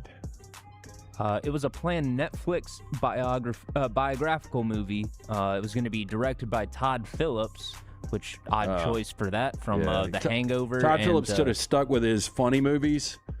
You know, Wedding Crashers. The Hangover. Joker 1 was not funny, but it was very good. Joker 2 was abysmal. And that project is dead. Yeah. This is a tough one. It is. I'm going to take Hulk Hogan, but man, But Joe Rogan, he's changed the game. He's changed the entire media landscape. I mean, literally, there was a presidential election that, in large part, was probably decided because of his podcast, and that's crazy to think about. But well, you think he's changed? I mean, like, you know, he's probably public enemy number one for a lot of like the FDA. I mean, just some of the conversations that he gets involved with, they're so in depth. Yeah, it's a lot of intelligent conversation. I mean, I guess at the height of their popularity, Hulk Hogan is more recognizable than Joe Rogan. I don't think there's any doubt. But I don't know how Spotify makes their money back on Rogan. Like, it's such a massive amount. It's basically a $1 billion deal, isn't it? Yeah, but he's got those random commercials in there. I don't know what those advertisers pay for those inserted commercials. More than we I charge. don't know if those advertisers pay Spotify for that placement, or They if have that's to. Yeah. if that's being paid to Joe Rogan. Yeah, But I think it's gotta go to part of Spotify. the Spotify Yeah. deal. I think the first amount when it was an exclusive deal was $100 million. Well, you guys know this. Like, how many subscribers does he have? Oh, on YouTube? Yeah. There's no telling. And I'm just saying, you guys know the monetization game of social media. So, like, what do you just a ballpark? 21.1 million Yeah, on he's the making main channel. plenty of money on YouTube. I can go So, and tell you yeah, that. what do you think that YouTube check is every week or every month? I should say of 21 million. Let's see. He's averaging about 750K per episode. He puts out 5 episodes a week. Oh, okay. So Well, he is paying for himself. Plenty, yeah. Okay. Yeah, he could live on the YouTube money alone. Wow. Yeah, give me Joe Rogan. Yeah, he doesn't have to post anymore, and he can live off the YouTube money. Yeah. People just rewatching old episodes. That is 4 downs. We got trash coming up in the next segment. A reminder, our friends at Urology Centers of Alabama. Urology Centers of Alabama taking care of your urological health. And that is so critically important, your urological health. Everything from kidney stones to vasectomies and everything in between. Urology Centers of Alabama takes care of that for you. Find a location near you and stay on top of that urological health. UrologyCentersAlabama.com. That's UrologyCentersAlabama.com. Or call 205-930-0920, 930-0920 for UCA Urology Centers of Alabama. Hey, if you've got AC issues, you've got some plumbing issues, whether it's home or business, good news is we've got our friends from Hemp Hill Services. Adam, Chad, Andrew, the guys there, hard to stop a train. Make the phone call today. Trust the name. Birmingham's trusted since 1954. 205-229-2090 or hemphillservices.com. Follow Dunaway on Twitter and Instagram at jimdunaway. When a motorcycle accident turns your world upside down, who's going to look out for your family while you're healing? Alexander Shunnarah Trial Attorneys is here for you, fighting for injured riders and getting families the compensation they deserve. The consultation is free. They don't get paid until you do. Alexander Shunnarah Trial Attorneys. Call 659-777-7777 or visit alexwins.law. Don't wait. Call 659-777-7777. alexwins.law. Physical offices, Birmingham. Sterling and the fine folks at Champy's Chicken on Highway 119 in Alabaster want to welcome you in for a great lunch or dinner starting at 11 a.m. every day. Chicken that's brined overnight and cooked to order, and the taste of the Delta with those Delta recipe tamales. Champy's is perfect for all your tailgating needs this football season. You can also choose Champy's for your next party, wedding, or birthday. Great food, great people. Champy's Chicken on Highway 119 in Alabaster, and everything online at champyschicken.com. At Central State Bank, we are large enough to serve you and small enough to know you. Manage your money with ease, whether it's mobile banking, hassle-free checking, competitive loans, business solutions, or personalized financial advice. We're your hometown bank with big-time service. Visit us today and experience banking made simple, because at Central State Bank, you come first. Member FDIC. Never miss anything from the next round when you listen on demand through the podcast platform of your choice, Apple, Spotify, iHeart, or Google Podcast, wherever you listen. Always like, follow, subscribe, turn on automatic download so you can catch every part of the next round. Listen anywhere in the world, anytime on the Next Round podcast feed, and support the show by following, subscribing, and turning on automatic downloads on any podcast platform. Listen anywhere in the world, anytime on the Next Round podcast feed. Thanks for always making the next round a big part of your day. Hey, there's nothing worse than waking up to a plumbing problem. Don't get caught in a flooded house. Call the guys at Hemp Hill Services. Adam, Chad, and the team at Hemp Hill are the only ones I trust to fix it and fix it right the first time. Hemp Hill Services does it right and always at a fair price. For all of your plumbing, cooling, and heating needs, trust the name that Birmingham has trusted since 1954. That is Hemp Hill Services. Call now, 205-229-2090. That's 205-229-2090. Remember the name Way to Wellness if you're battling weight loss in your life. I'm Jim Dunaway from the Next Round. There was a time I was over 216 pounds until Way to Wellness helped me lose 45 pounds, and now for over 2 years, they've helped me keep that weight off. Here's their website, aplanforme.com, aplanforme.com. That's a great name for a website because there's no cookie-cutter plan. Everything is designed specifically for you. No contract, no sign-up fees, and your first consultation is free at Way to Wellness. Hey, Lance Taylor from the Next Round to tell you about one of our favorite places for breakfast, lunch, and dinner. That is Hamburger Heaven since 1982. Hamburger Heaven has been serving Birmingham's best hamburgers, cheeseburgers, French fries, hand-spun milkshakes, and sandwiches made fresh to order. All of their ingredients are fresh and prepared daily. This includes their beef, always fresh, never frozen, hand-pattied each and every day. For breakfast, lunch, or dinner, visit any of the 4 locations, Highway 280, Irondale, Gardendale, and Homewood.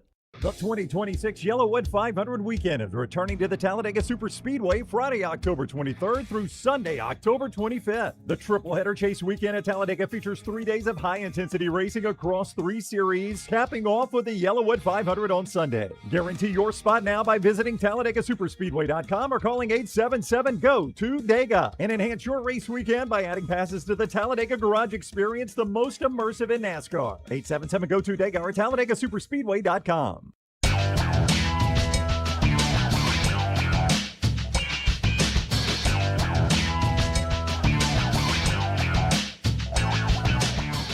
We have not a surprising starter name, but an official starter named in the NFL, according to Adam Schefter. It's not a surprise Kyler Murray has won the job in Minnesota. but according to Adam Schefter, there's some finality here that he is at least going to be the starter week 1. Yeah, it's hard to say this will be the best receiver he's ever played with because he did play with Larry Fitzgerald. DeAndre Hopkins was in the mix for a little bit with him. But, man, going to play with Justin Jefferson, and this will definitely be the best tutelage he's got of a quarterback guy, guru, and Kevin O'Connell. If you can bottle what Kyler Murray, and I just look at his second season in 2020. So he completed 67% of his passes, right at 4,000 passing yards, played a full 16 games, 26 touchdowns, 12 interceptions, rushed for over 800 yards with 11 rushing touchdowns. So if you can have close to 40 touchdowns with almost 5,000 total yards, that Kyler Murray, do me a favor. Going to be really good. Do your quarterback power rankings for that division. So you got Love, Kyler Murray, Caleb Williams, and Jared Goff. That's an interesting division. Okay, upside, I would take Caleb Williams over all of them. Just based on where we are right now in the moment, I would go Jared Goff, Caleb Williams, Jordan Love, probably Love, and then probably Kyler Murray. But I feel good about all four. I know it's a good quarterback division Yeah. if you get good Kyler Murray. Yeah, like I've seen enough of those other guys in their current spot that I feel pretty good. I know what you're going to get out of Jordan Love, what you're going to get out of, even though Caleb Williams is still young. And certainly what you're going to get out of Goff. Goff is a super consistent quarterback, isn't he? Yeah. Super consistent. He's been pretty much the same. He's been to an multiple NFC championship games, a Super Bowl. If you go back to the last full year Kyler Murray has had as a starting quarterback, and that's been a problem.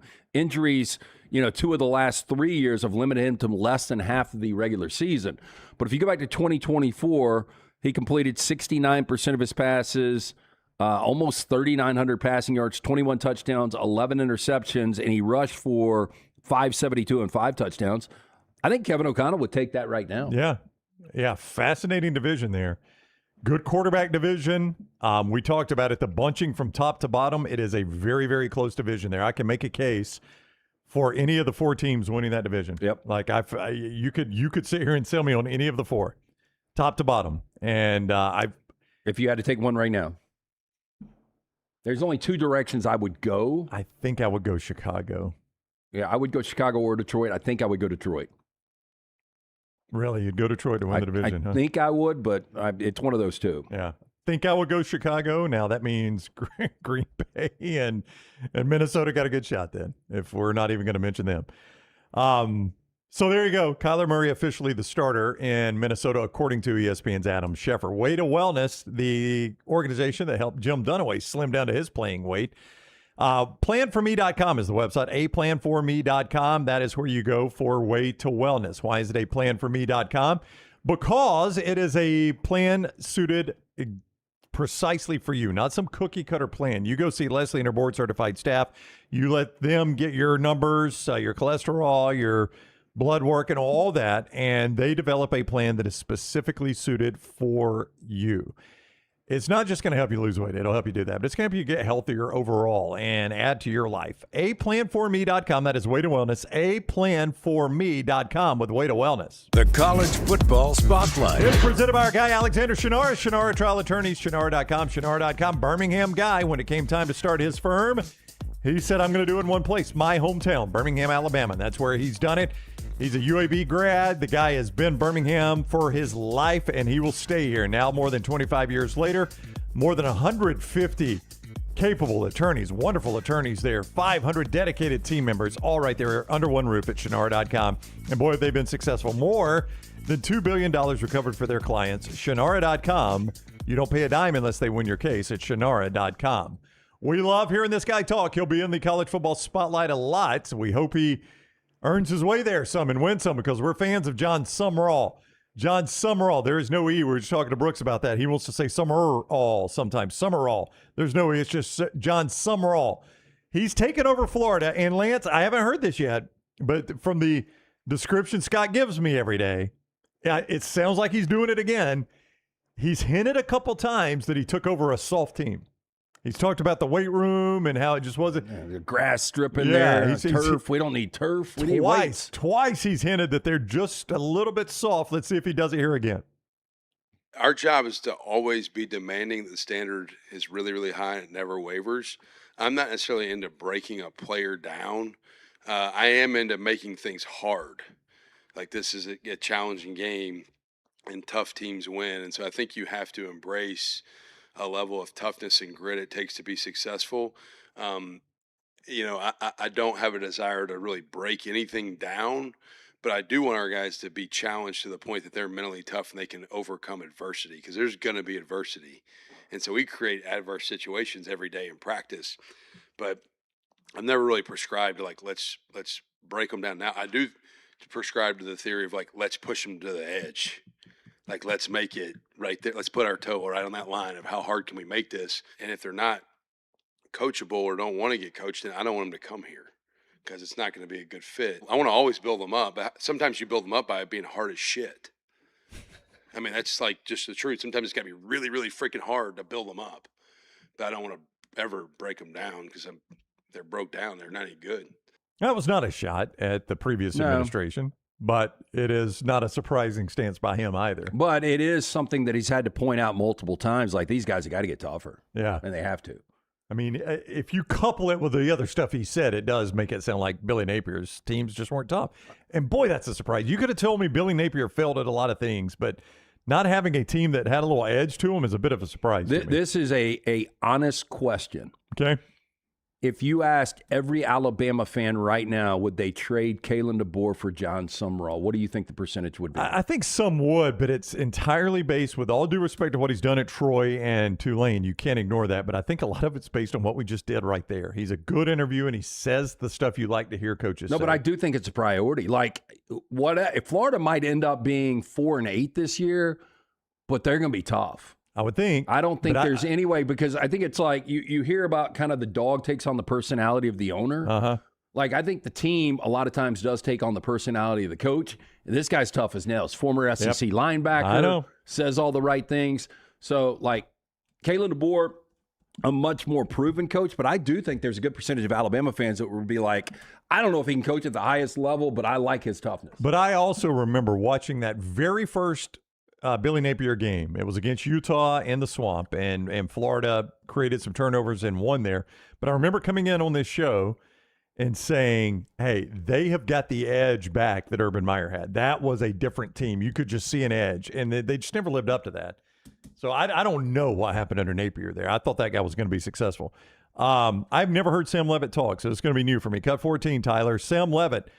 Imagine, Lance, if you will, moving from Tempe, Arizona to Baton Rouge, Louisiana. Do you think there's any sort of culture change from Tempe to Baton Rouge? I mean, both of them are different hots. I mean, you have a furnace blaster in Tempe where it's that dry heat, 100 degrees, and then you've got these swampy elements of LSU. I would think this kid is probably having fun on and off the field both places. I would think so. Here is Sam Leavitt, LSU quarterback, on Living Life in Baton Rouge. No, the people are great in Louisiana. The passion, just walking down the street is pretty incredible. Just, the way that they love the state and put on for the state. It just makes you want to be here even more. People around the facility just showing so much love to Baton Rouge and the entire area. It's just been a blessing being out here. I didn't think, I really didn't even, I'm from Oregon, so Louisiana kind of felt almost fake to me. In a way, I didn't think it was a real place. But after being out here, I just love the trees, and I've always wanted to be in the South. The humidity obviously was something I had to get used to, but I love it now. I love the way it makes my skin feel, and everything like that. So it's been amazing. Very strange, but yeah, all right. Hey, throw a hat on him. Who does he look like? Somebody we know local. Oh, no. If you go back to the last one, I think I know who you're talking about. Odie's. Yeah. Yeah. I like him better.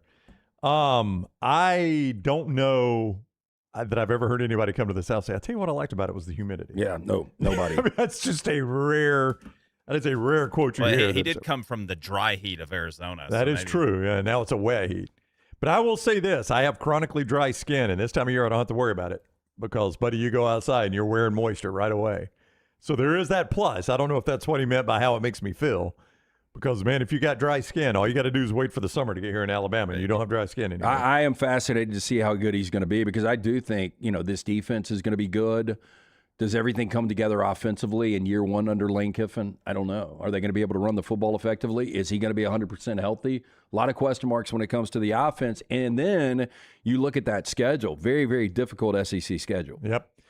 We've talked about it a lot. Can't wait for some of those games to get here with LSU. Hey, if he thinks Louisiana is crazy, Sam Leavitt ought to come to the Talladega Superspeedway for the NASCAR Yellowwood 500 weekend. You ain't seen crazy till you've seen a weekend at Talladega. And he can come see it just like you can Friday, October 23rd through Sunday, October 25th, the Yellowwood 500 weekend at Talladega Superspeedway. 877-GO-TO-DEGA, 877-GO-TO-DEGA for the Talladega Superspeedway. Reserve your spot at the Speedway in the grandstands, at the Speedway in the infield, in the camping area, and make sure you look into adding that garage experience. The Talladega Garage Experience, the most immersive in NASCAR, will change the way you see the race at Talladega Superspeedway. For tickets, 877-GO-TO-DEGA or TalladagaSuperspeedway.com. Now, if that's too much, 12 different appetizers to choose from. I'm a fried dickle pickle man. I'm a fried dill pickle man. LT's Trash is presented by Bud Light. Easy to drink, easy to enjoy. Did you realize that Phoenix, and I don't know if it still holds, but a couple of years ago, just because we're talking about Tempe, it was the U.S.'s fastest growing city, and it was number 5 as far as population? I knew it was large. I didn't know it reached number 5. Because, I mean, it's easy when you go New York, L.A., Chicago, and Houston. But then it was Philadelphia for a minute, but I think it is Phoenix. I did not love it. I've been there twice to Phoenix and did not love it. I'm surprised because of the golf and all the resorts. Yeah, and you basically play golf. You 365 can. days a That year. would be a plus. Just not a lot of trees, which, and there's a lot of brown. Not a lot of green, not a lot of trees. Oh, yeah. You don't cut grass out there. No. Warner Brothers under fire after it collaborated with an AI dog podcast to promote Ian McGregor and Anne Hathaway's new movie, The End of Oak Street. I saw this preview when I was walking into Spider-Man on Sunday. Yep. I didn't know what was going on. The movie looks okay, but I've got the full minute and a half promotion. So this here. is what they got in trouble for, this right here? So let me set it up a little bit more, and are you going to play it for us? Yeah, I'll play it. So you probably have seen trailers for the sci-fi film, and it's next-door neighbor dinosaur story, maybe over the last couple of weeks. Now helmed by It Follows director, which was a really unique film. David Robert Mitchell and produced by J.J. Abrams. The End of Oak Street follows Greg, played by McGregor, Denise, played by Hathaway. The rest of the Platt family and their cozy suburban neighborhood transports them to a strange land. Now, what does that have to do with AI or dogs with a podcast? That's the same question viewers online have asked all weekend. So here is what Warner Brothers, I guess it was Warner Brothers that released this? Yep, there's apparently an app called Dog Pack, which is like for dog owners. It's got like tips and all sorts of stuff on there. And the Dog Pack app made a podcast to keep you on the app. And this is that podcast that they've been repurposing to promote the movie. So here it is. Get ready to die of cringe. Oh, no. Today's guest ran from dinosaurs and helped save his human co-stars. Please welcome Starbuck from The End of Oak Street. Thanks, guys. It's nice to finally speak with interviewers who understand the craft. Starbuck, which of your human co-stars was the best trained? Ewan McGregor was excellent with treats. Anne Hathaway matched him there, but she could scratch behind both ears at once. Game over! But you weren't just there for the ear scratches. You did some serious action work too, right? Oh, yeah. Running, jumping, dodging dinosaurs, and when things get really bad, I come back to help distract them. So while the humans panicked, the dog handled it.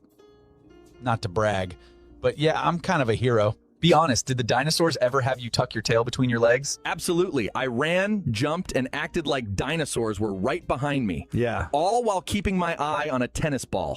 You pulled that off for a tennis ball? Please tell me they treated you like a star between takes. Oh. To be fair, Frenchie, the tennis ball squeaked. Okay, that's an important detail, but a performance like that must have earned you some serious star treatment. I had my own 5-star treat station, cold water, cooling towels, the full setup. You can't carry a movie on an empty stomach. Most important question, do you survive? No more spoilers from me. You'll have to see it yourself to find out more. Frenchie and I already have our tickets to the premiere on August 14th, and we can't wait to see you in action. Thanks for the support, guys. Make sure to bring plenty of popcorn. Okay, there was a 0% chance I was going to go see this anyway. Well, that's bad. Yeah, like if you're trying to appeal, like if you're playing this in schools and you're trying to bring in an 8 to 12-year-old crowd, that might work. Yeah. This I don't know what we're doing. Yeah, that's pretty bad. They all had the same voice is what really annoyed me. Yeah. The fake laughter is what just really got under my skin. Do you remember, though, as a kid, how amazed you were as a kid? Now, maybe I was just dumb Calhoun County, but how amazed you were that they could put peanut butter in Mr. Ed's mouth and make him look like the horse was talking. I was like, man, that's ingenious that they were able to do that. That horse played baseball, too. Yeah. I mean, Mr. Ed, that's how they did it, right? They put peanut butter in his gums. I and forgot about Mr. Ed. I mean, it's a terrible show. Yeah. But, I mean, that's how they made him talk, though. You remember? I was thinking like Dr. Dolittle. Like that's, I don't know what the technology was when that came out, but that's what that. I can't remember saying anything was good with talking animals in it. Am I missing something? Homeward Bound. You got Sally Field and Michael J. Fox. Yeah, that's a good kid movie. Have we had a drug-fueled sequence where an animal's talking to somebody? Hey, I got one for you. In the Sopranos. Now, I'm not seeing all the Sopranos, but doesn't Tony get tipped off with a talking fish in a dream? Yeah. Oh, yeah. Big Mouth Billy Bass. Yeah. There was an anti-drug commercial years back where this girl comes home from school and her dog starts talking to her. And the dog says, you've changed since you started smoking pot. Oh, speaking of Once Upon a Time in Hollywood, doesn't Brad Pitt's dog, does it talk to him? When he smokes the... I don't know if it talks to him at any point during that scene. He's got the acid-laced joint. That would be the scene where it would happen. Yeah. I just want to know who would actually enjoy any of that, though. Like, there's like a rise in like AI podcast content, and it's like I thought the whole idea of someone listening to a show like our own is the fact that we're real people. Yeah, we're not AI. Sam Altman, the CEO of OpenAI, has recently floated this as an idea. You give ChatGPT your kids' names and a list of their interests and current activities and what's going on. And then every morning you generate a podcast that tells you about what's going on in your kids' lives. Why don't I just talk to my kids? Yeah, on the way to school. This is so you don't have to talk so I to don't your have to talk to my kids? Yeah. Okay, gotcha. Have a You just wanna conversation force on the way to school. AI into every Gotcha. section of your life, and now you're unable to converse with real humans. A pair of newlyweds have gone viral after they got married at their local McDonald's, all while the drive-thru apparently remained open for customers. Now, for a lot of couples getting married, biggest day of their lives, so they'll go out to celebrate with their family and friends. In some cases, that means big, lavish party that might end up costing the same as a down payment on a house. However, not everyone wants or needs to splash the cash on their big day. They'd rather have something small and low-key at a venue that means more to them rather than something that's going to impress people on social media that they haven't seen for years. This is more awkward than the dog video, I got to be honest with you. Over in Ohio, one couple did just that. They got married at their local McDonald's. The couple, Jamie and George Calico, tied the knot at McDonald's, Akron, Ohio, as per 3:30 to go. Same restaurant that the newlyweds actually work at. Don't you want to get away from work? Apparently, no. I would think so. By the sounds of it, now, no. they did meet there. They worked together, work here.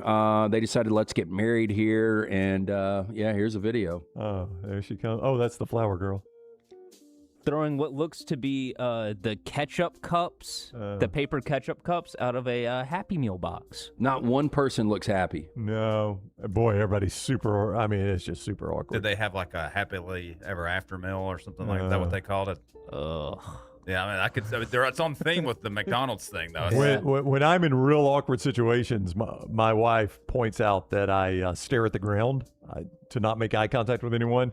I would be staring at the ground this entire time. If she busts her dick walking down the aisle here, like slips, falls. If she does what? Yeah, I mean, if she busts her ass, like does she get to sue McDonald's? I know, that's a good question. Like if she slips on one of the ketchup packets. Yeah.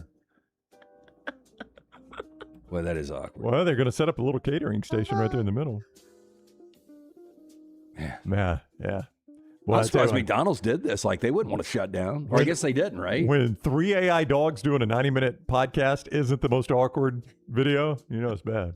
Okay, so Brazilian player falls into tunnel after leaping, celebrating goal that didn't count. I'm sure you saw this on Sunday. This is crazy. Bizarre moment occurred late in the first half of this match.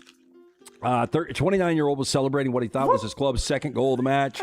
When he grabbed the ball, put it under his shirt, then jumped over the advertising dasher board that lined the field, went to celebrate with the fans. But, he goes down. I would assume this was another one that I saw all over the place, that it couldn't have been too bad if they were showing this everywhere, right? Yeah, he's got to come back out. But I love that his teammates just start looking at him and like, hey, where'd he go? Worst part is, goal was called back for offside. No, it was not. They called the goal back. back. Did it count? He did reportedly finish the first half before having to exit the match in the second half. Woo! Apparently succumbing to the injury from the fall. To make matters worse, the goal was eventually called off after video assistant referee intervention led to an you got it, an offside ruling. Offside. Unbelievable. Offside meant disappearance. I mean, how far was the drop? Do we know? Well, he disappears, but look at old boy right there. Well, he disappears too. Yeah, I don't know. That's a good question.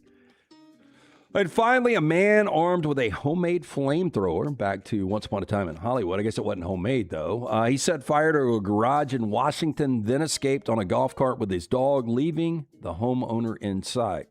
47-year-old man in Port Orchard, Washington, arrived outside of the open garage next to a home.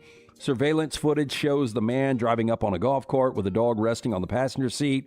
Man also had with him a do-it-yourself flamethrower made from a weed burner that was hooked up to a propane tank situated on the back of the golf cart. Used it to set the frame of the garage doorway on fire. Man added a little liquid that helped to accelerate the issue. Soon the whole garage was engulfed in flames. Homeowner was trapped inside of the house, completely unaware of what was happening next door. Suspect then fled the scene using the golf cart before being confronted by a neighbor who witnessed the incident. According to the sheriff's office, man told the neighbor that he was with the fire department before waving a lit torch at him and trying to run him down. Now, the neighbor he flagged down a Washington State trooper. This guy was arrested on suspicion of first-degree arson. Damages estimated between $150,000 and $175,000, and a car valued at $25,000 was also destroyed. Do we know what the motive was? Like, why was he pissed? Did it say? Did I miss that? I don't think he was pissed. I just think he wanted to burn something down. He had a do-it-yourself flamethrower. So this guy, he's just got a do-it-yourself flamethrower and says, you know what? I'm just going to go burn my neighbor's house down, huh? And have my dog as my accomplice. Yeah, that's right. Yeah. Yep, you got it. Wow. Now, I don't know why he's trying to set the concrete on fire there. Seems like a bad idea. And I don't know why we're blocking his face out. I mean, he did it. Yeah. Well, I mean, the video's pretty obvious, isn't it, Lance? Yeah. I mean, this should be the shortest trial in the world. Wow. We got some crazy people we share this planet with. That's all I got. That is Trash, presented by Bud Light. Easy to drink, easy to enjoy. This hour always brought to you by Champy's World Famous Fried Chicken, champyschicken.com, champyschicken.com. Sterling and the entire crew there, they are wide open for lunch for you. Go get those great chicken fingers. Tyler Scissors, big as an arm. The Mississippi Delta recipe tamales, the po' boys, Megan slinging those drinks behind the bar, the great sides, all right there at Champy's World Famous Fried Chicken, champyschicken.com, champyschicken.com. We mentioned that Kyler Murray is the starter. If you want to watch some preseason football, Thursday night it is back. So 2 nights from now, Packers at the Steelers. Now, I don't know how they're going to do this because the listed start times, unless I got this wrong, from NFL Network are 6 and 8. So you may not see the whole Packers-Steelers game, or you're going to miss the start of the Titans-49ers game. But it says at 6 o'clock, NFL Network, Packers at Steelers, 8 o'clock, Titans at 49ers.